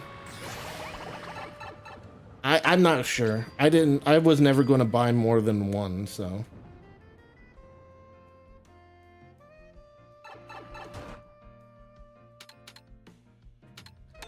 I imagine it would be a limit of 1. But I don't know for sure. I don't know. I didn't get more than 1, and I don't know anyone that's needed more than 1.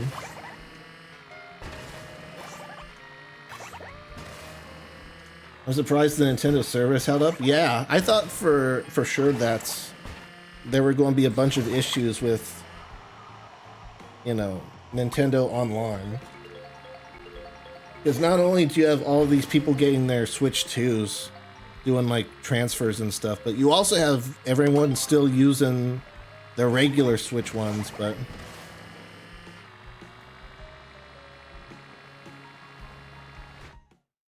if I had known it was going to be as smooth as it was, then I probably would have traded in my Switch 1 and gotten a better deal. But then I wouldn't have gotten it at Best Buy. Best Buy technically has trade-ins, but their values are terrible, even compared to GameStop, so I probably would have taken it to GameStop for a pre-order if I traded in my Switch 1 early.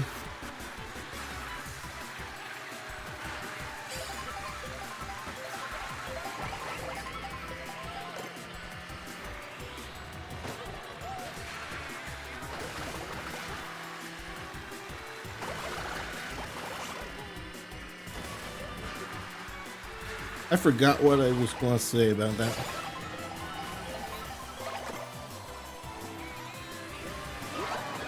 I pressed it right as I got squashed. Bruh.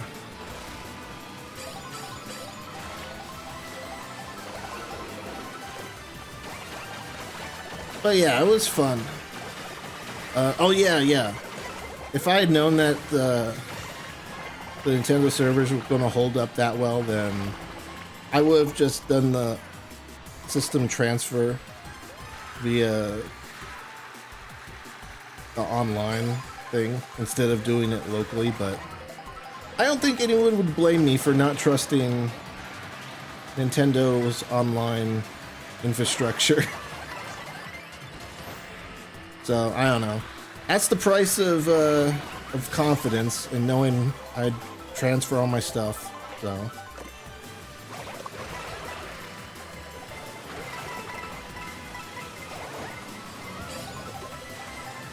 that was a good round of coins. I don't know why I drifted the wrong way. Yeah, see, like, you can trick multiple times mid-air to, like, get your cart into a better spot, but...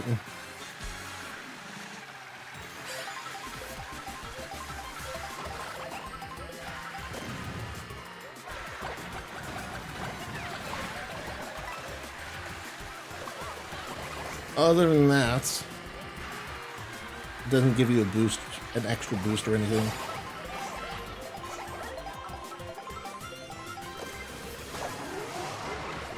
Shock dodge pog.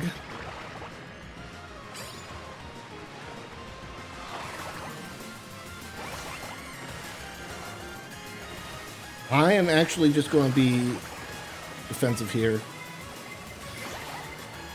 I could have been greedy. I tried to go for a better spot, but... Oh, I got second? Oh, that poor guy that got blue shelled.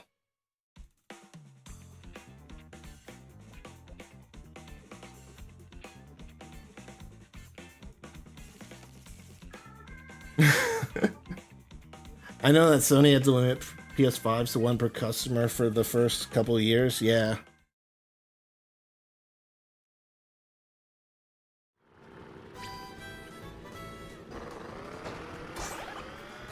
My only gripe with Nintendo is them not making it clear that you need Joy-Con to set up a system after initializing it.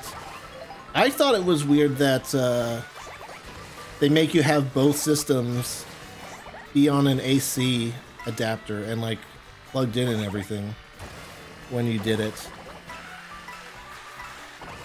Like when I did my Switch 2 system transfer, you know, both my Switches had like 80+% charge. But it was like, no, you've got to plug in. And I was like, okay, guess that makes sense. I'll plug in my Switch 2. And it was like, no, they both need to be plugged in. Like, okay, that's kind of annoying, but you know, my Switch 1 dock was still behind my TV, but I had a spare AC adapter that I use for like my iPhone and stuff, so I was like, oh, I'll just use that. Nope, didn't take it. Plugged it in, USB-C. They were both, again, 80+% charged. They were both plugged in and actively charging. But since I was using an Apple AC adapter, it was like, nope, we're not going to recognize this as being plugged in. So I ended up having to unplug my Switch 1 dock and using the adapter from that for my system transfer. Now, I'm sure anyone doing a local system transfer, well, a vast majority of people doing... I'm sure a vast majority of people doing a local system transfer will have their old AC adapter, but there are going to be some people who, I don't know, maybe they bought a third-party adapter, or maybe something happened to their dock or whatever, and they've just been charging it with a different cable or something. There's going to be people out there who are going to have a hard time transferring like that.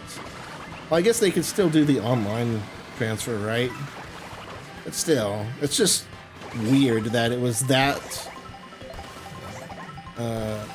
particular about system transfers.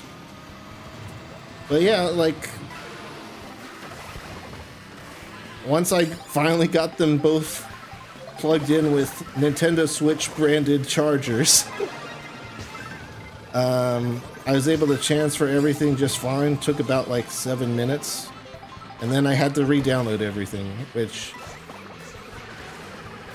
I was a little disappointed with. I kind of thought that was the point of the system transfer, was to move all my data across, like even the game files, but nope. I guess it was just transferring saves and my pictures or whatever.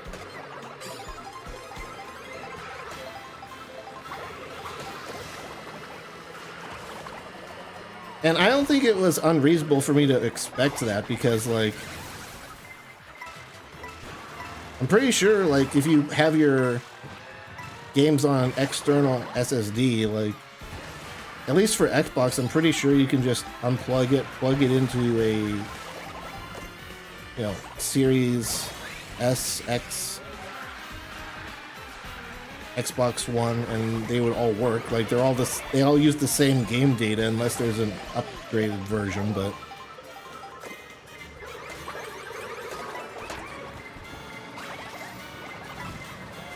I really wish the Feather would give you a speed boost. I think it used to in older games too, right? So it's just kind of weird it doesn't.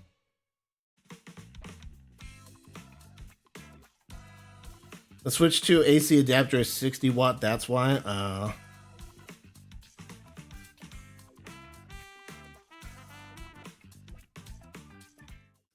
I mean, even if it's like a different wattage, like,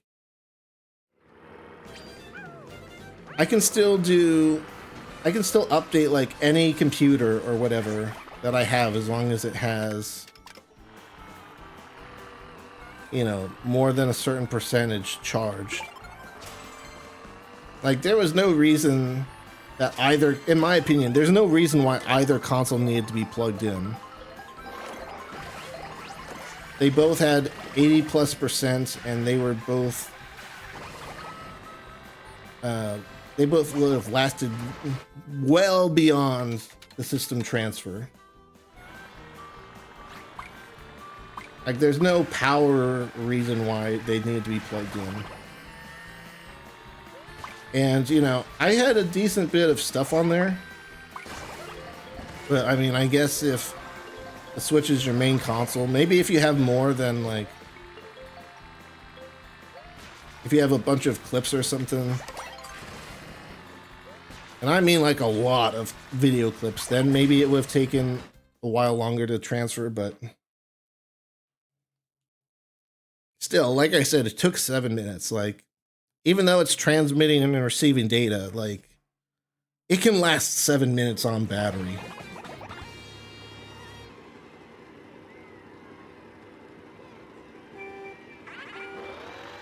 It's checking voltage on the chipset with the Switch 2 for people trying to flash the OS.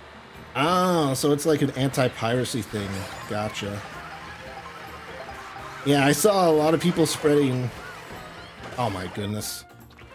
That's the one thing about light characters, is they get pushed around.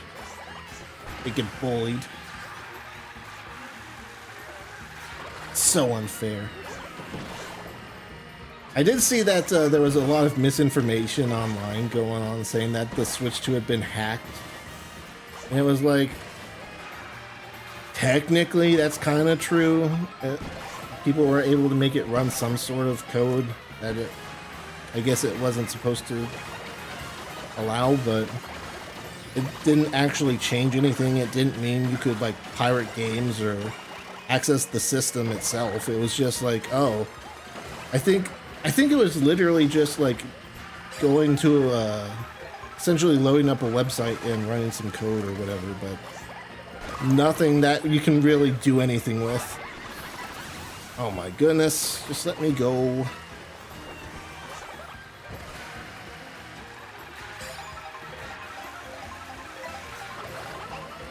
But the amount of people I saw online saying that they're just going to emulate Switch games on their Steam Deck is like crazy. Like, can you even play pirated Switch 1 games online? You would need a Nintendo Switch Online subscription, right? Oh, I thought we were done. I almost set my controller down.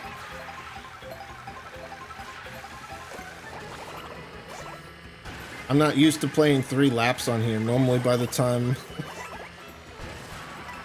we get to this map where, you know, we've driven here.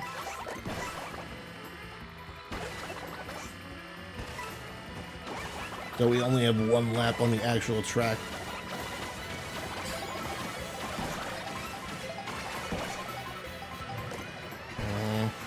Well, that didn't really help.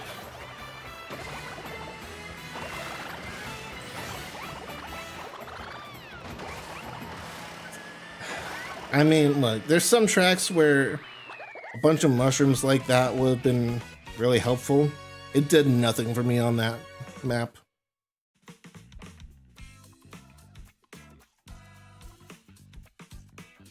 But yeah, I'm pretty sure I'm pretty sure you can't play online pirate games online with actual legit Switch players.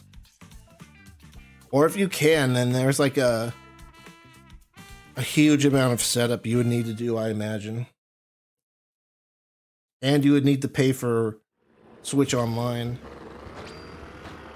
Or maybe pirated games have their own version of online, I don't know. I've never pirated Switch games.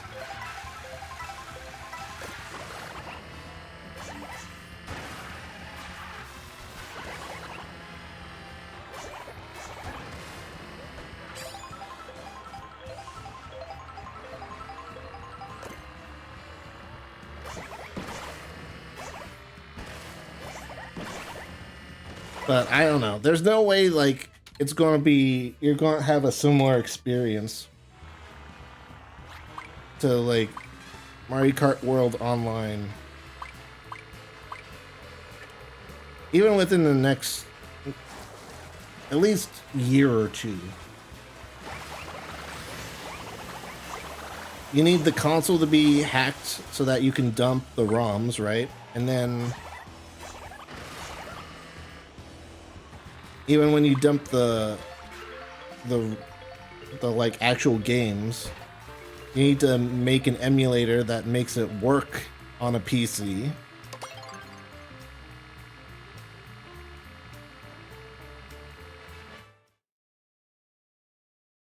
And then you would need to somehow trick Nintendo servers into think that you're connecting from a legit Switch 1 in order for online to work in the same lobbies. I mean, if you're fine with playing it offline, then maybe that would be an option, but still, you need to wait years, I imagine, before that would be a thing.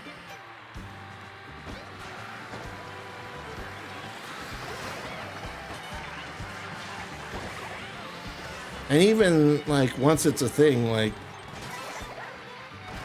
most people aren't going to be willing to set up, like, an emulator. Like, if you know how to do it, and it's quote-unquote easy for you, that's great. But Grandma's not going to install an emulator on her grandson's laptop to play Nintendo games. Sorry. It's just not going to happen. Grandma's going to spend money to buy that Switch too, you know? Or they'll get them an older system or something.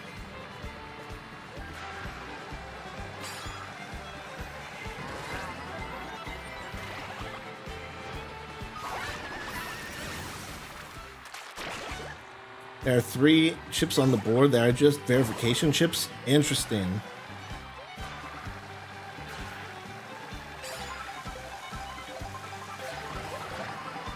I can't read your entire thing now because it's hard to read and drive. Don't text and drive, kids.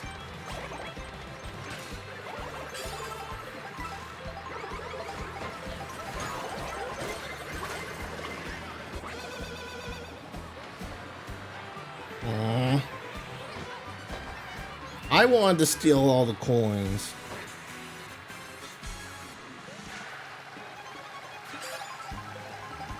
It is nice getting the full 3 laps on Moo Moo Meadows, though. Good old Moo Moo Meadows.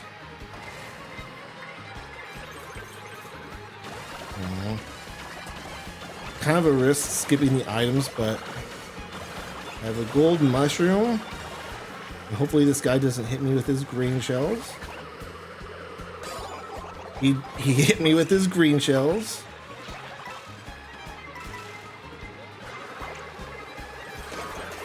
Are you serious?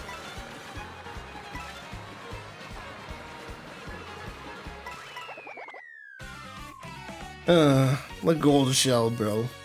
The gold shell.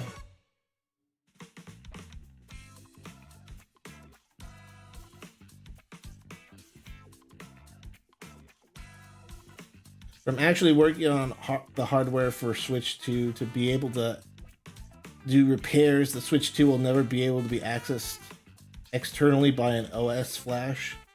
Yeah, I don't know about how any of that works. But, I mean, people are acting like it'll be able to be emulated tomorrow. And those people just don't know what they're talking about.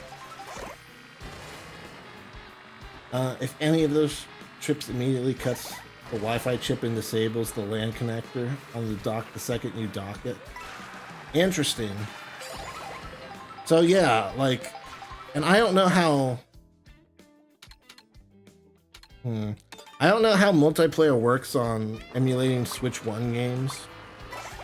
I know it's possible because I've seen people like play like some Switch games modded multiplayer. Like I think there's a Zelda Breath of the Wild multiplayer mod or something. But I imagine like getting online to work would be a challenge, like its own set of challenges. And even if you get it like some sort of online thing to work, then it probably won't be able to be used with real switches or non-hacked switches.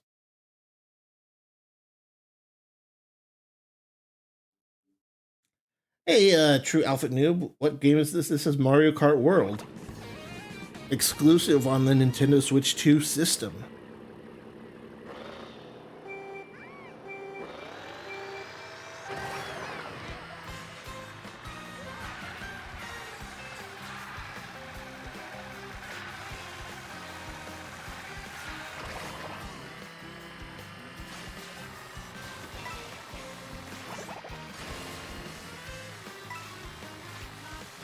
Yeah, see, like, instances like that where I can't just spam the jumps, like, I don't know if that's worth it.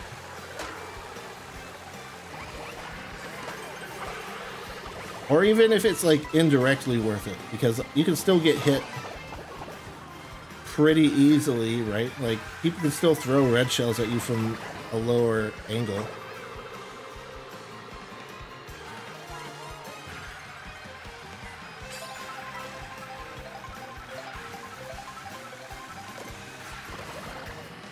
Let me try this one.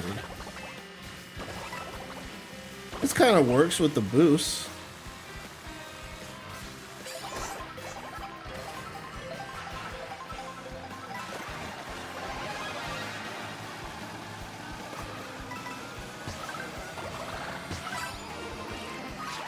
Oh.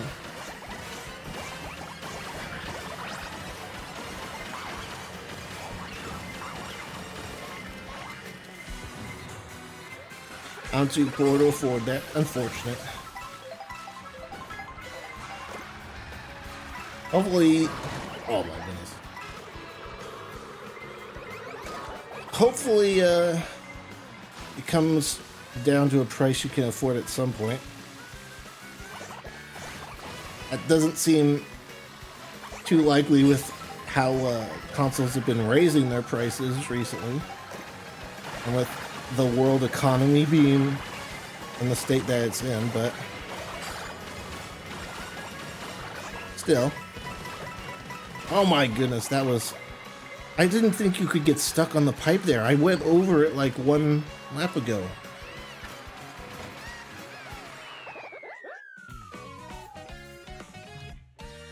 Unfortunate.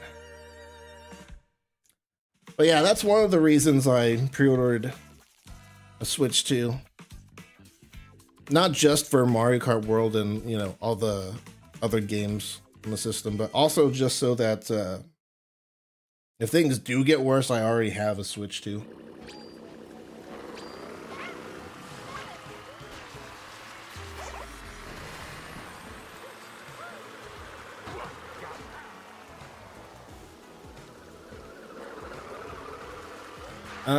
Really cool fact that a lot of Nintendo fans don't know. There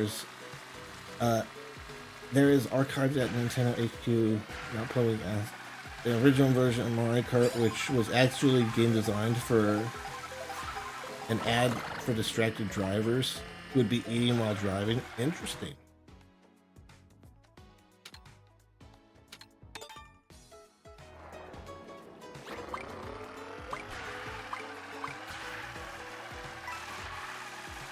Yeah, I wonder how all that stuff is stored. Like Star Wars, for example, has the famous Star Wars Ranch where they have a bunch of the original props and assets from the movies. Nintendo's got like a museum now in Japan, right? But I don't imagine they would keep everything there.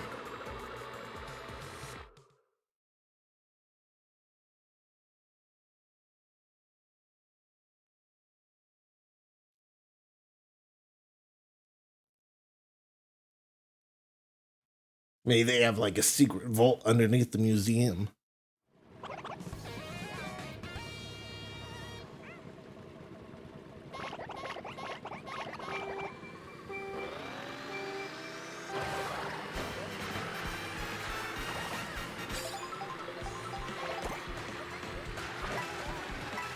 Yeah, I could have sworn there was a way to like just keep holding the button down and just continue hitting the block rather than hitting it multiple times. No. Don't touch me, warrior.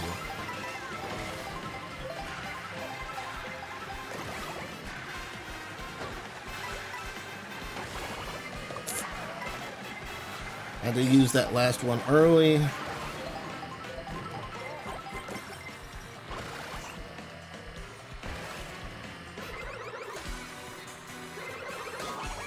Oh yeah, just hog up all the food.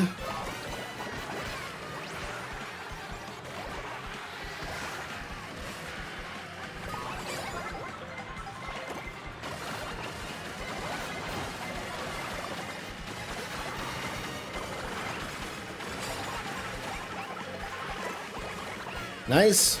Mushroom for the shortcut. Woo! Couple last minute takeovers.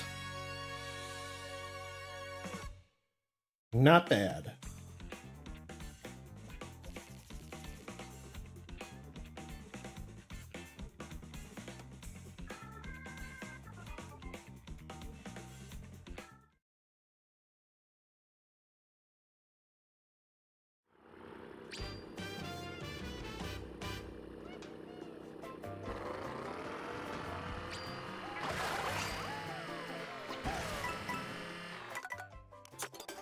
Well, it's been a while since we've gotten a new costume. I don't know if we can...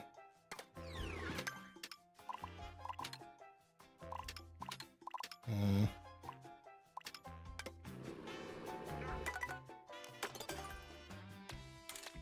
I'm not going to have enough time here. I'm going to change my character after this next race.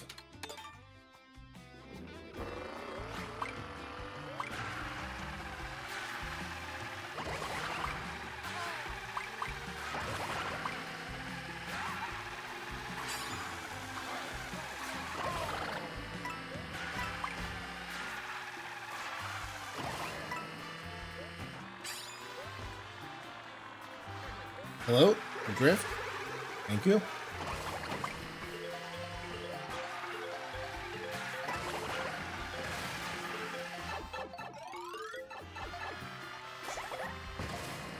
Oh, I was wondering if you could jump from the pipe there.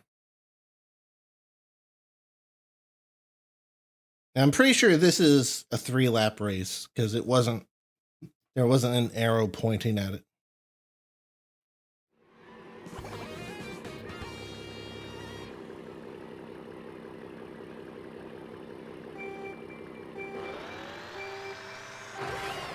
Yeah, see right there. I just got a notification saying someone's playing Mario Kart 8 Deluxe.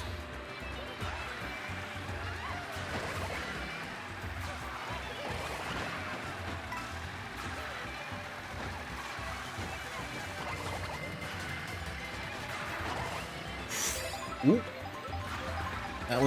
That's an awkward turn, but I got double items. Not really worth it.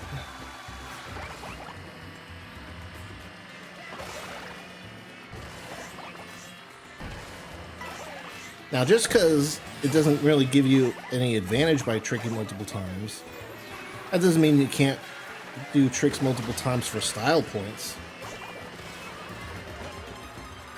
There's no law saying that you have to only do one trick.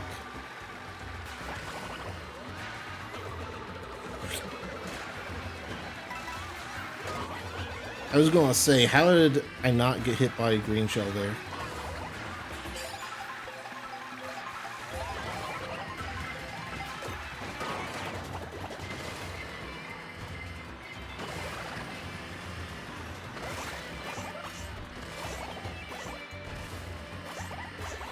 I need to be focusing more on coins.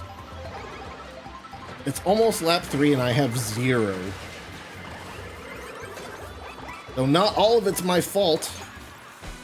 Yeah, there you go, Luigi. Was it worth it?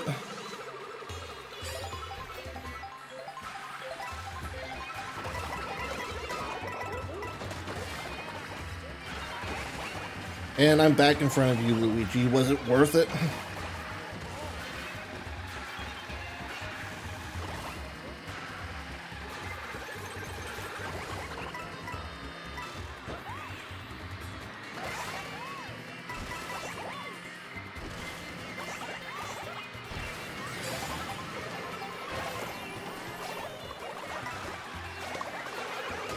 Oh, come on. Bro. Was that looks like it was a red shell too. How did a red shell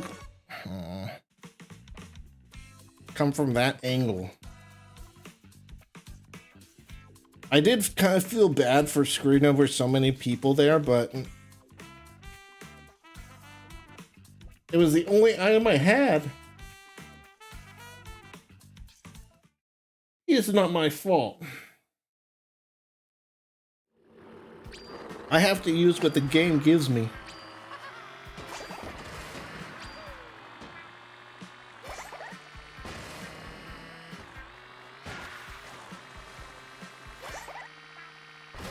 Oh yeah, character.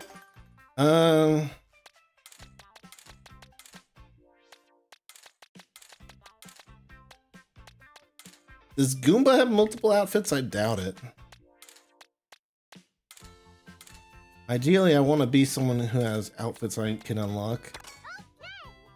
I haven't unlocked anything for Toadette.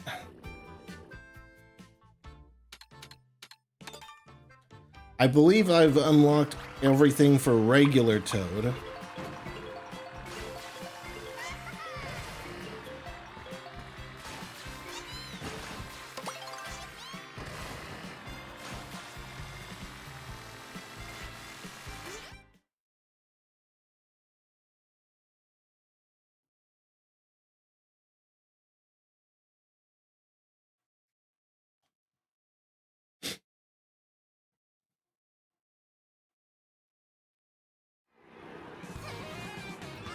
I know. Oh man, look how many people are using this cart.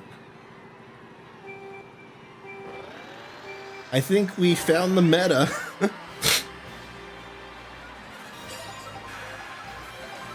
I shouldn't have drifted there.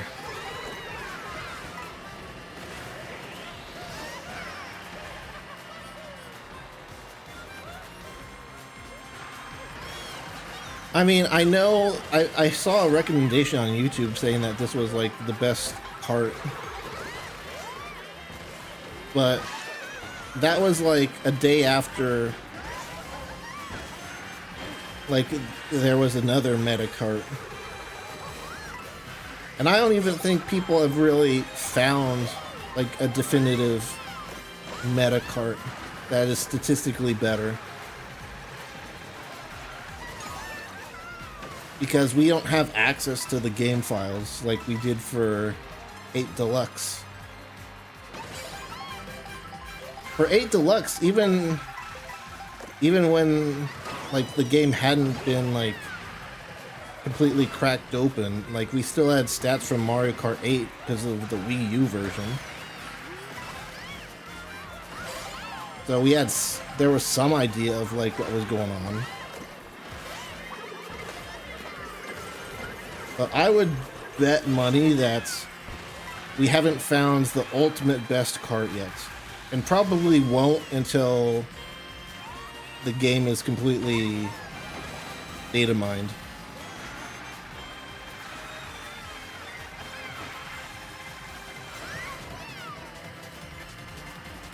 Wario, don't think about it.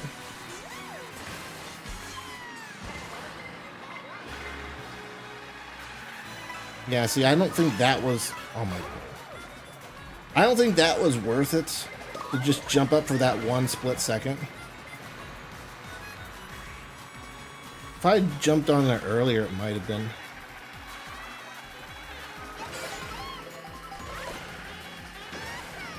Alright, we got mushrooms, so what?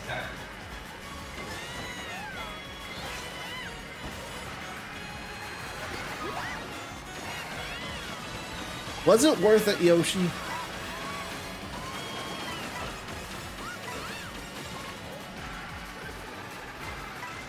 Was it really? Just ramming into that wall like that?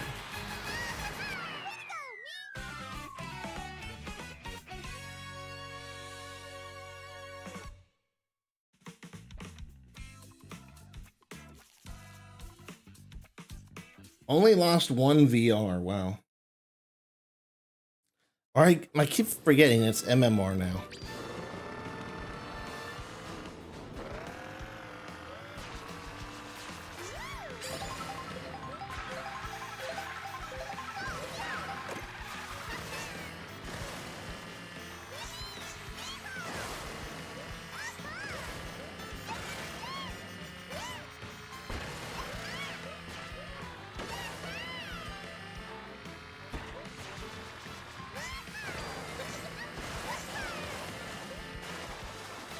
I don't know what you're talking about, Shu.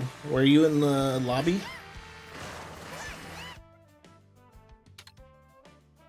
I'd love to do a regular non-driven to Rainbow Road, but I still think it's worth voting for.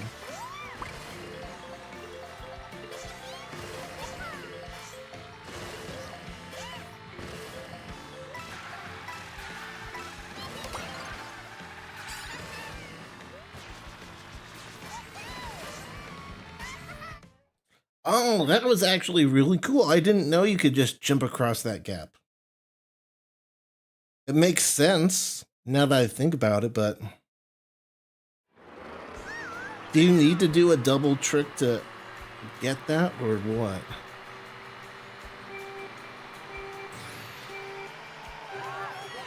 I forgot to boost. I was just stunned by that revelation. So you can actually get on the rails of that really early and then just jump to the second one and then just spam jump across the entire way. That changes everything. Doesn't actually change too much, but Gotta be a little dramatic.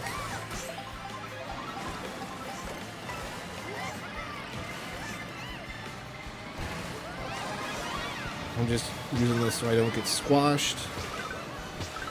So I can squash others.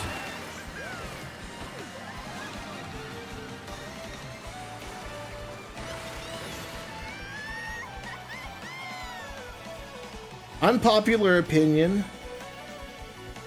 I still like Wii Rainbow Road more than this Rainbow Road.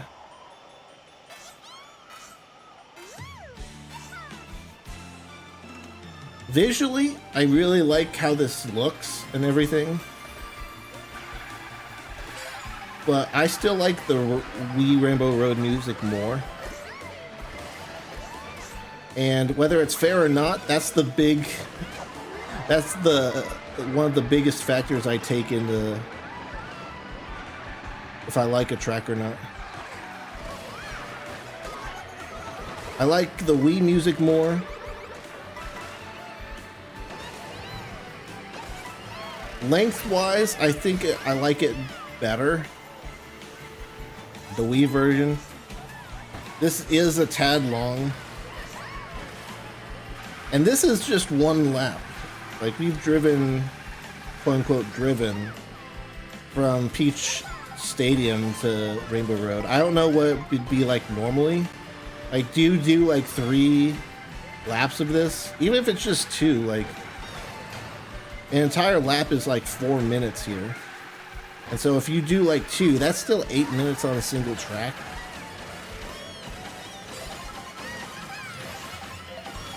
I don't know. I know it's unpopular opinion. I do really like this section. I'm not saying it's bad. I'm just saying Wii Rainbow Road will always have a special place in my heart. Hey Tony, welcome to the stream. How's it going?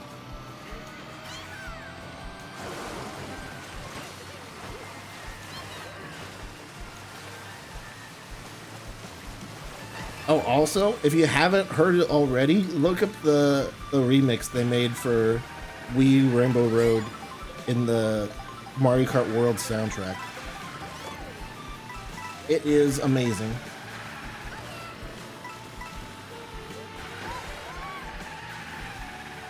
Let loose thine shells. Well, congratulations, Daisy. Was it worth it?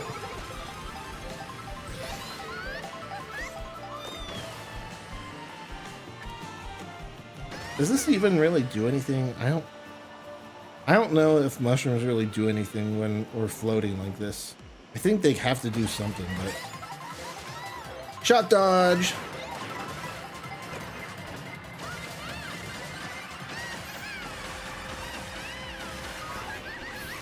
What?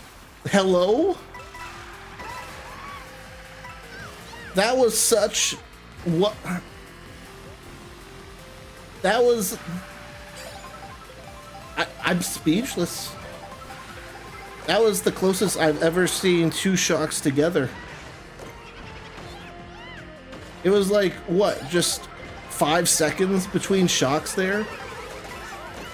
Imagine if I hadn't shock dodged the first one.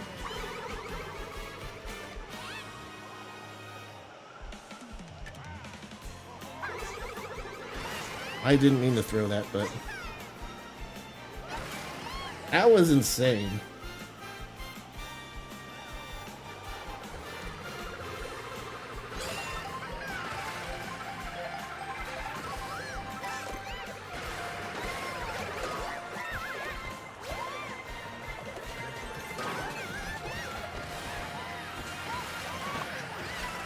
Oh my goodness. I also don't really like how everyone just gets a speed boost automatically.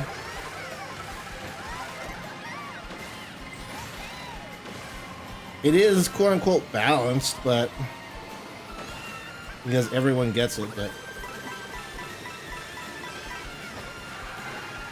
it makes like attacking items less. Are you serious? That wasn't long enough? It makes attacking items much less effective. on the most important part of the track, no less. A third shock.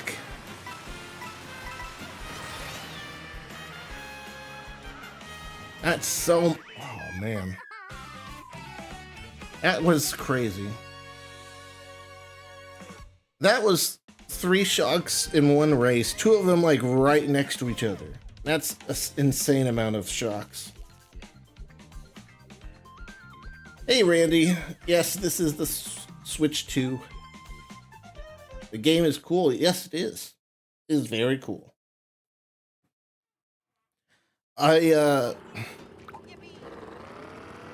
was watching some YouTube videos with, you know, talking about the soundtrack in this game, and it's just like one big amazing song after another. Like, that's... You wonder where the $80 went. It went towards the orchestra and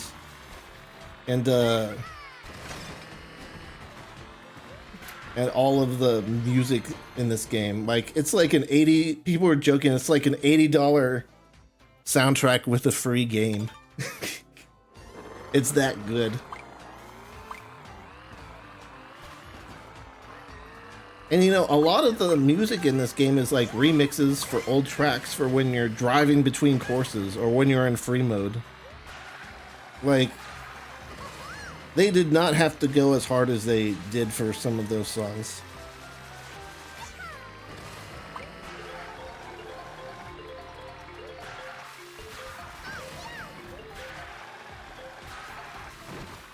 Someone used the lightning, so when I used mine, I had it for about minutes. That's still crazy, though. I've never seen shocks that close together.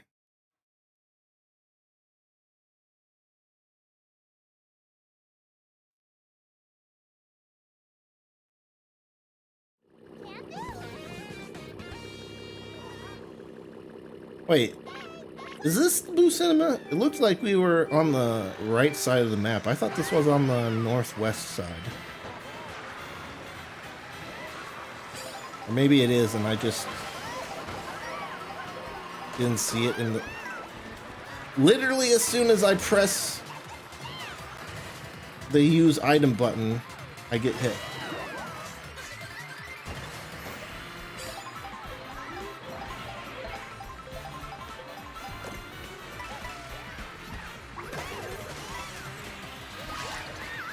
Oh, okay, yeah. I was like hiding behind that star thinking, oh well, they'll just hit everything in front of me. They're just gonna stay there and steal all my coins, aren't they? Nope. Turned out of the way to avoid the banana, even though it would have done no damage to them. But yeah, listen to this music.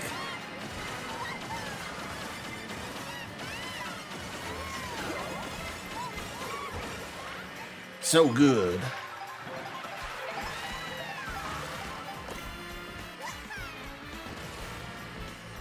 Like, I don't know what other games are getting nominated for Best Soundtrack at the Game Awards this year. But if you think it's not Mario Kart, if Mario Kart World doesn't deserve it, then you haven't heard the soundtracks in this game.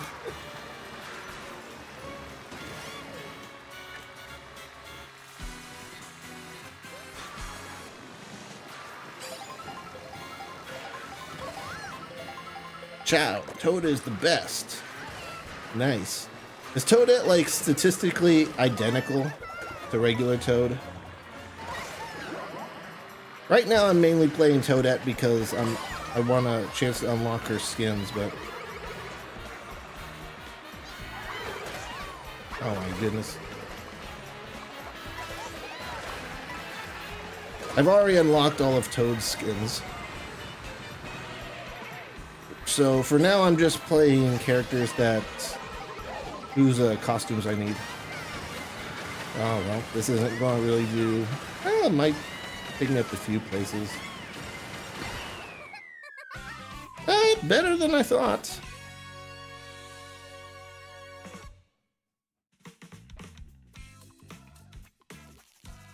Lost 3 MMR. Could have been worse.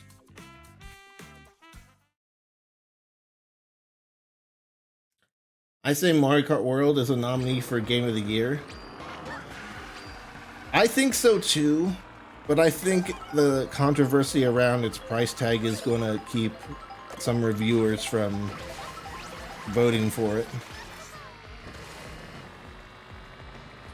I don't really think that a game having, going up by $10 is really a reason to disqualify it for Game of the Year.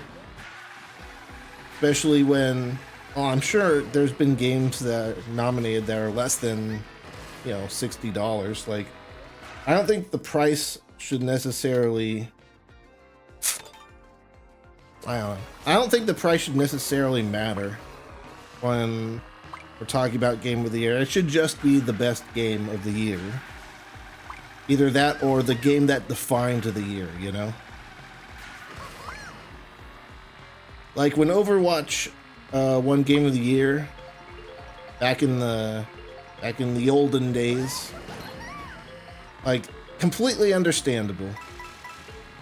Overwatch 2 took the gaming industry by storm then. So it made perfect sense why it was Game of the Year.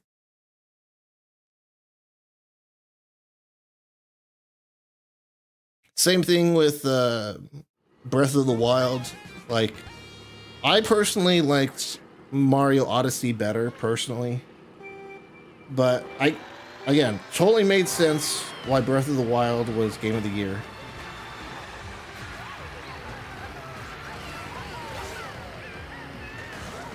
Like, it defined the Switch 1's launch. It was, an iconic release. Like, when you think of the Switch 1, you kind of have to think about Breath of the Wild, at least to some extent, right? It's just part of the Switch 1's identity. Even though it's a Wii U game that's, oh my goodness. Or even though it's a cross-gen game, like, it's still known for being, like, the Switch game, And as good as Mario Odyssey was, I don't see as many people looking back at Mario Odyssey with as much nostalgia, I guess, as they do with Breath of the Wild. For better or for worse.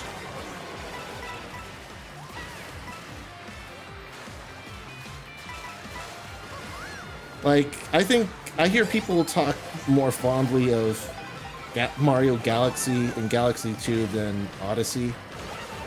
That doesn't mean that it was a bad game. I really like Odyssey. I actually replayed it a couple months ago while I was waiting for the Switch 2 to release.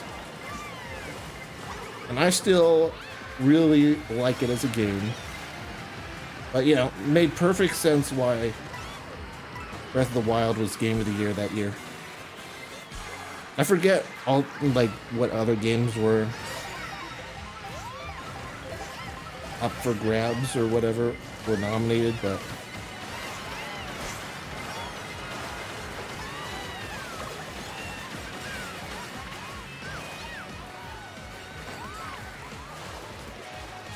the point is, I don't think value should necessarily be part of the equation. I think it should be, what's the best game? Ooh! Or what's the game that defined the year?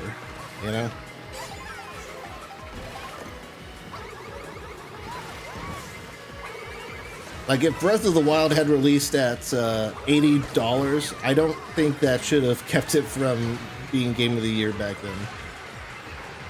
Even though like an $80 game back then would have been much worse than it was today. Also, that was a terrible last corner. Rest in peace.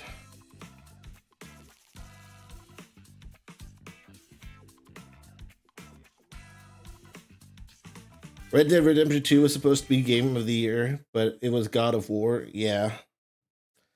I mean, to be fair, I haven't played God of War, but yeah, I think Red Dead Redemption 2 should have gotten Game of the Year.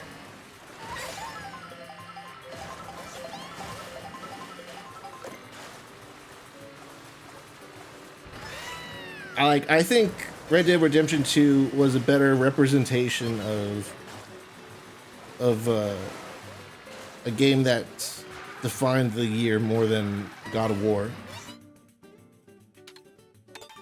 And by the way, when I say that, I also think it should take exclusivity into account too, you know?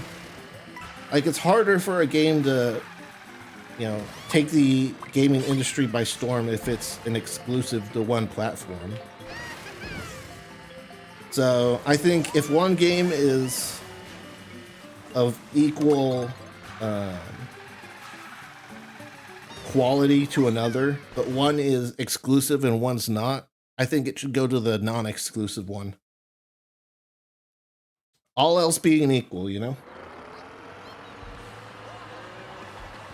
Red Dead Redemption 2 got the best soundtrack of the games in 2018, and I think it deserved it. Actually, when I listen to some of these tracks in Mario Kart World, like, it actually, I actually have like a similar reaction to some of them than I did to some of Red Dead Redemption's 2's music.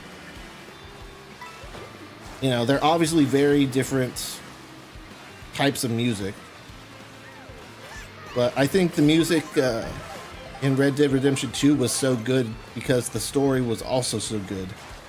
And like, I don't want to say one was good because of the other, but I think they enhanced each other. I think they were better together than separate, you know? Whereas the music in Mario Kart World, I feel like, you know, you can listen to, you know, especially the night tracks that are like smooth jazz themed. Like, you could just listen to those in the car at night or in like a coffee shop or whatever, and they would still be very good.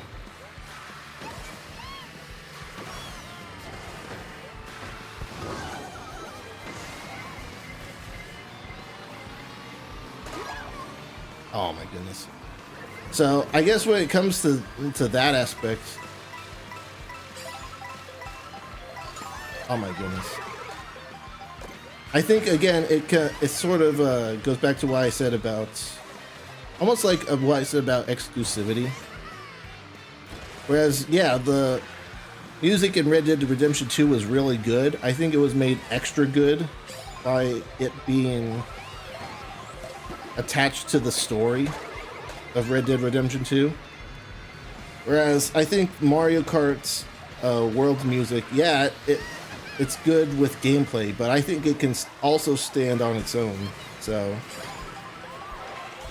if we're putting, oh my goodness, if we're putting them against each other, Red Dead Redemption 2, like if they came out in the same year, I would give the award to Mario Kart World.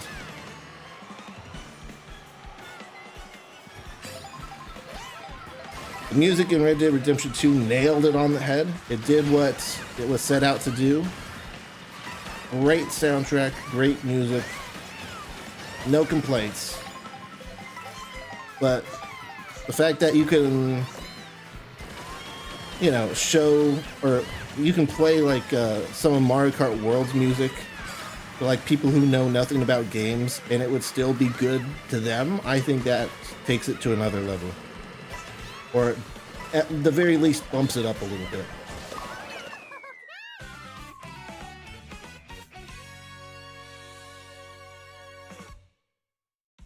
Yeah, absolutely, Sackboy.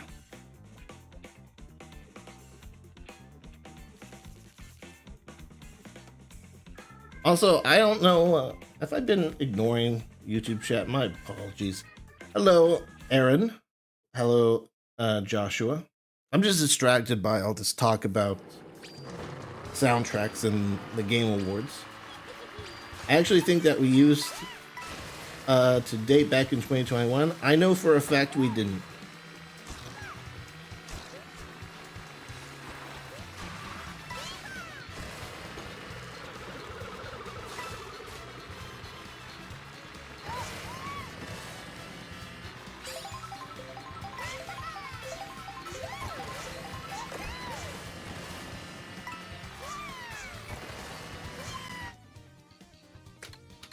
Which one do I want? I'll just pick random.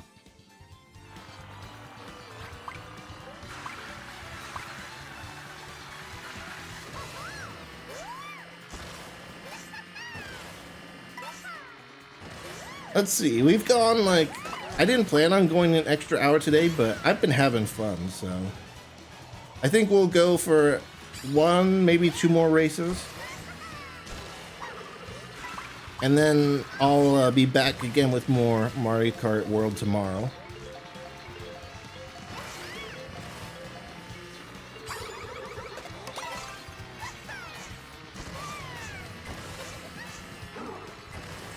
I keep forgetting about that lower part.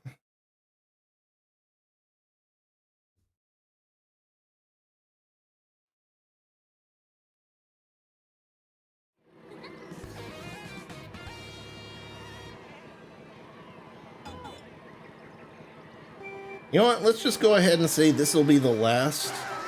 Oh my goodness. We'll go ahead and say this is the last race of the stream. And then I actually want to look up what other games are possibly in the running for the Game Awards this year. I know they, don't announce the actual nominees or anything, but until much, much later, but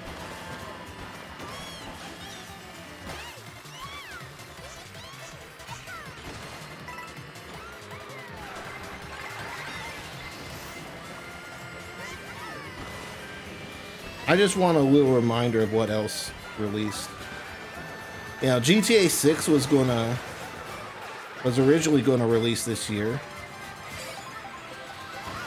I think that would have complicated things a bunch because I think GTA 6 will almost certainly win a lot of awards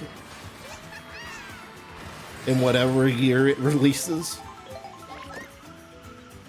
Thank you. Finally, a lightning I don't get hit by.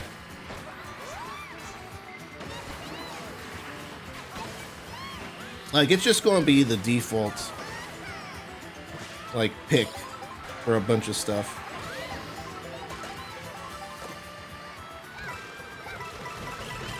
Even if you think, like, oh, we don't know if the story's going to be good until it comes out,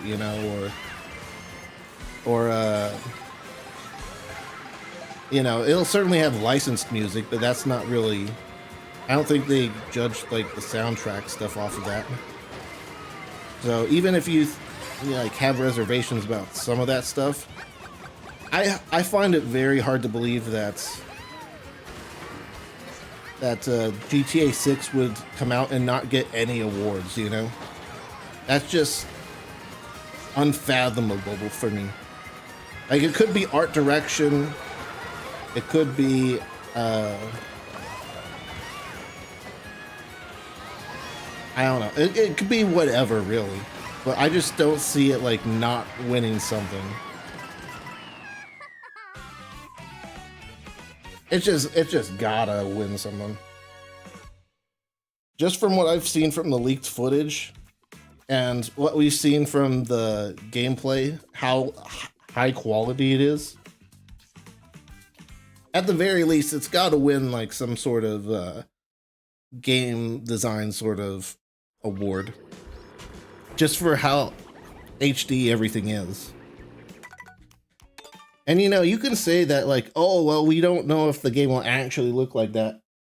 Yes, we do. Case in point, Red Dead Redemption 2. Like, I know that was a big thing back before that game launched, is if it was actually going to look that good, and it did. Like, I think Rockstar can deliver on the visuals they promised us. Let me see real quick.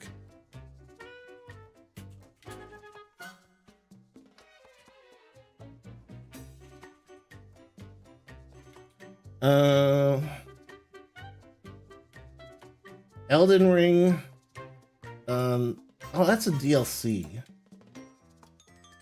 Doom the Dark Ages. That could win Best Action Game. Expedition 33, I've heard good things about.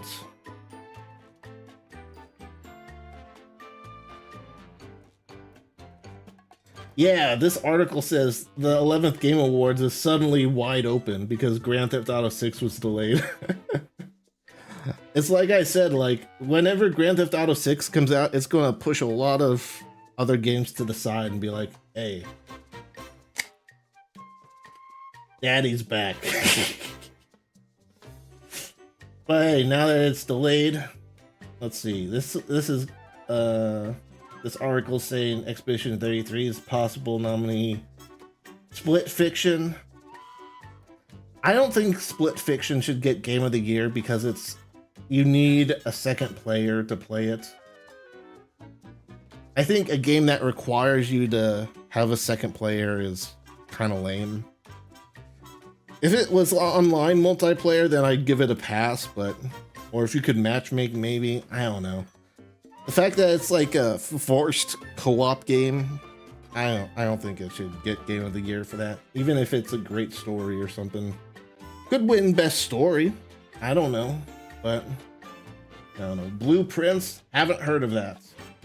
Kingdom Come Deliverance 2, that's a good one. I've heard good things about that. Monster Hunter Wilds, haven't heard much about. Indiana Jones, no.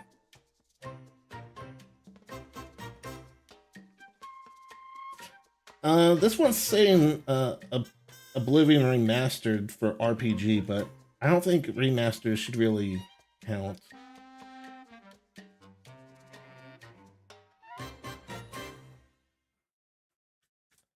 Oh, is Metroid Prime 4 coming out? I don't know about that. Death Stranding 2, I don't think so. This article doesn't even mention Mario Kart World.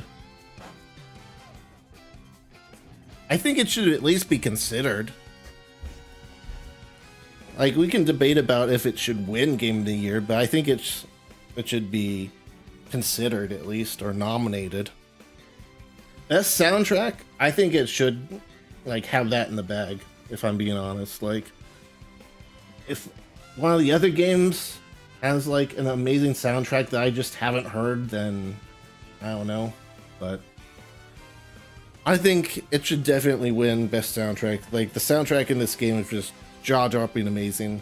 If you haven't already, go look it up. There's like 200 plus songs or pieces of music that this game has, and they're almost all amazing. So it should definitely win Best Soundtrack, but we'll see about Game of the Year. I don't know why they haven't put this in yet. Maybe it's because of the $80 controversy. Maybe people just don't like kart racers as much, or maybe it's considered a lower tier game than like Kingdom Come Deliverance 2. I don't know. But anyway, I'm going to head off for today. I'd like to thank you all for coming by and joining the stream. I do appreciate it. No, you're not first. You're actually last, Jeremy. But that's unfortunate. But don't worry. I'll be back tomorrow with more Mario Kart World. I almost said 8 Deluxe just out of habit. But I'd like to thank you all for coming by and watching the stream. I appreciate it. If you enjoyed, hit the like button. If you're watching on YouTube, subscribe for more. If you're watching on Twitch, be sure to hit that follow button if you haven't already. And join the Steam group and Discord to get notified of when I go live. But yeah, thank you guys again for watching, and I'll see you guys tomorrow for more Mario Kart World. Bye.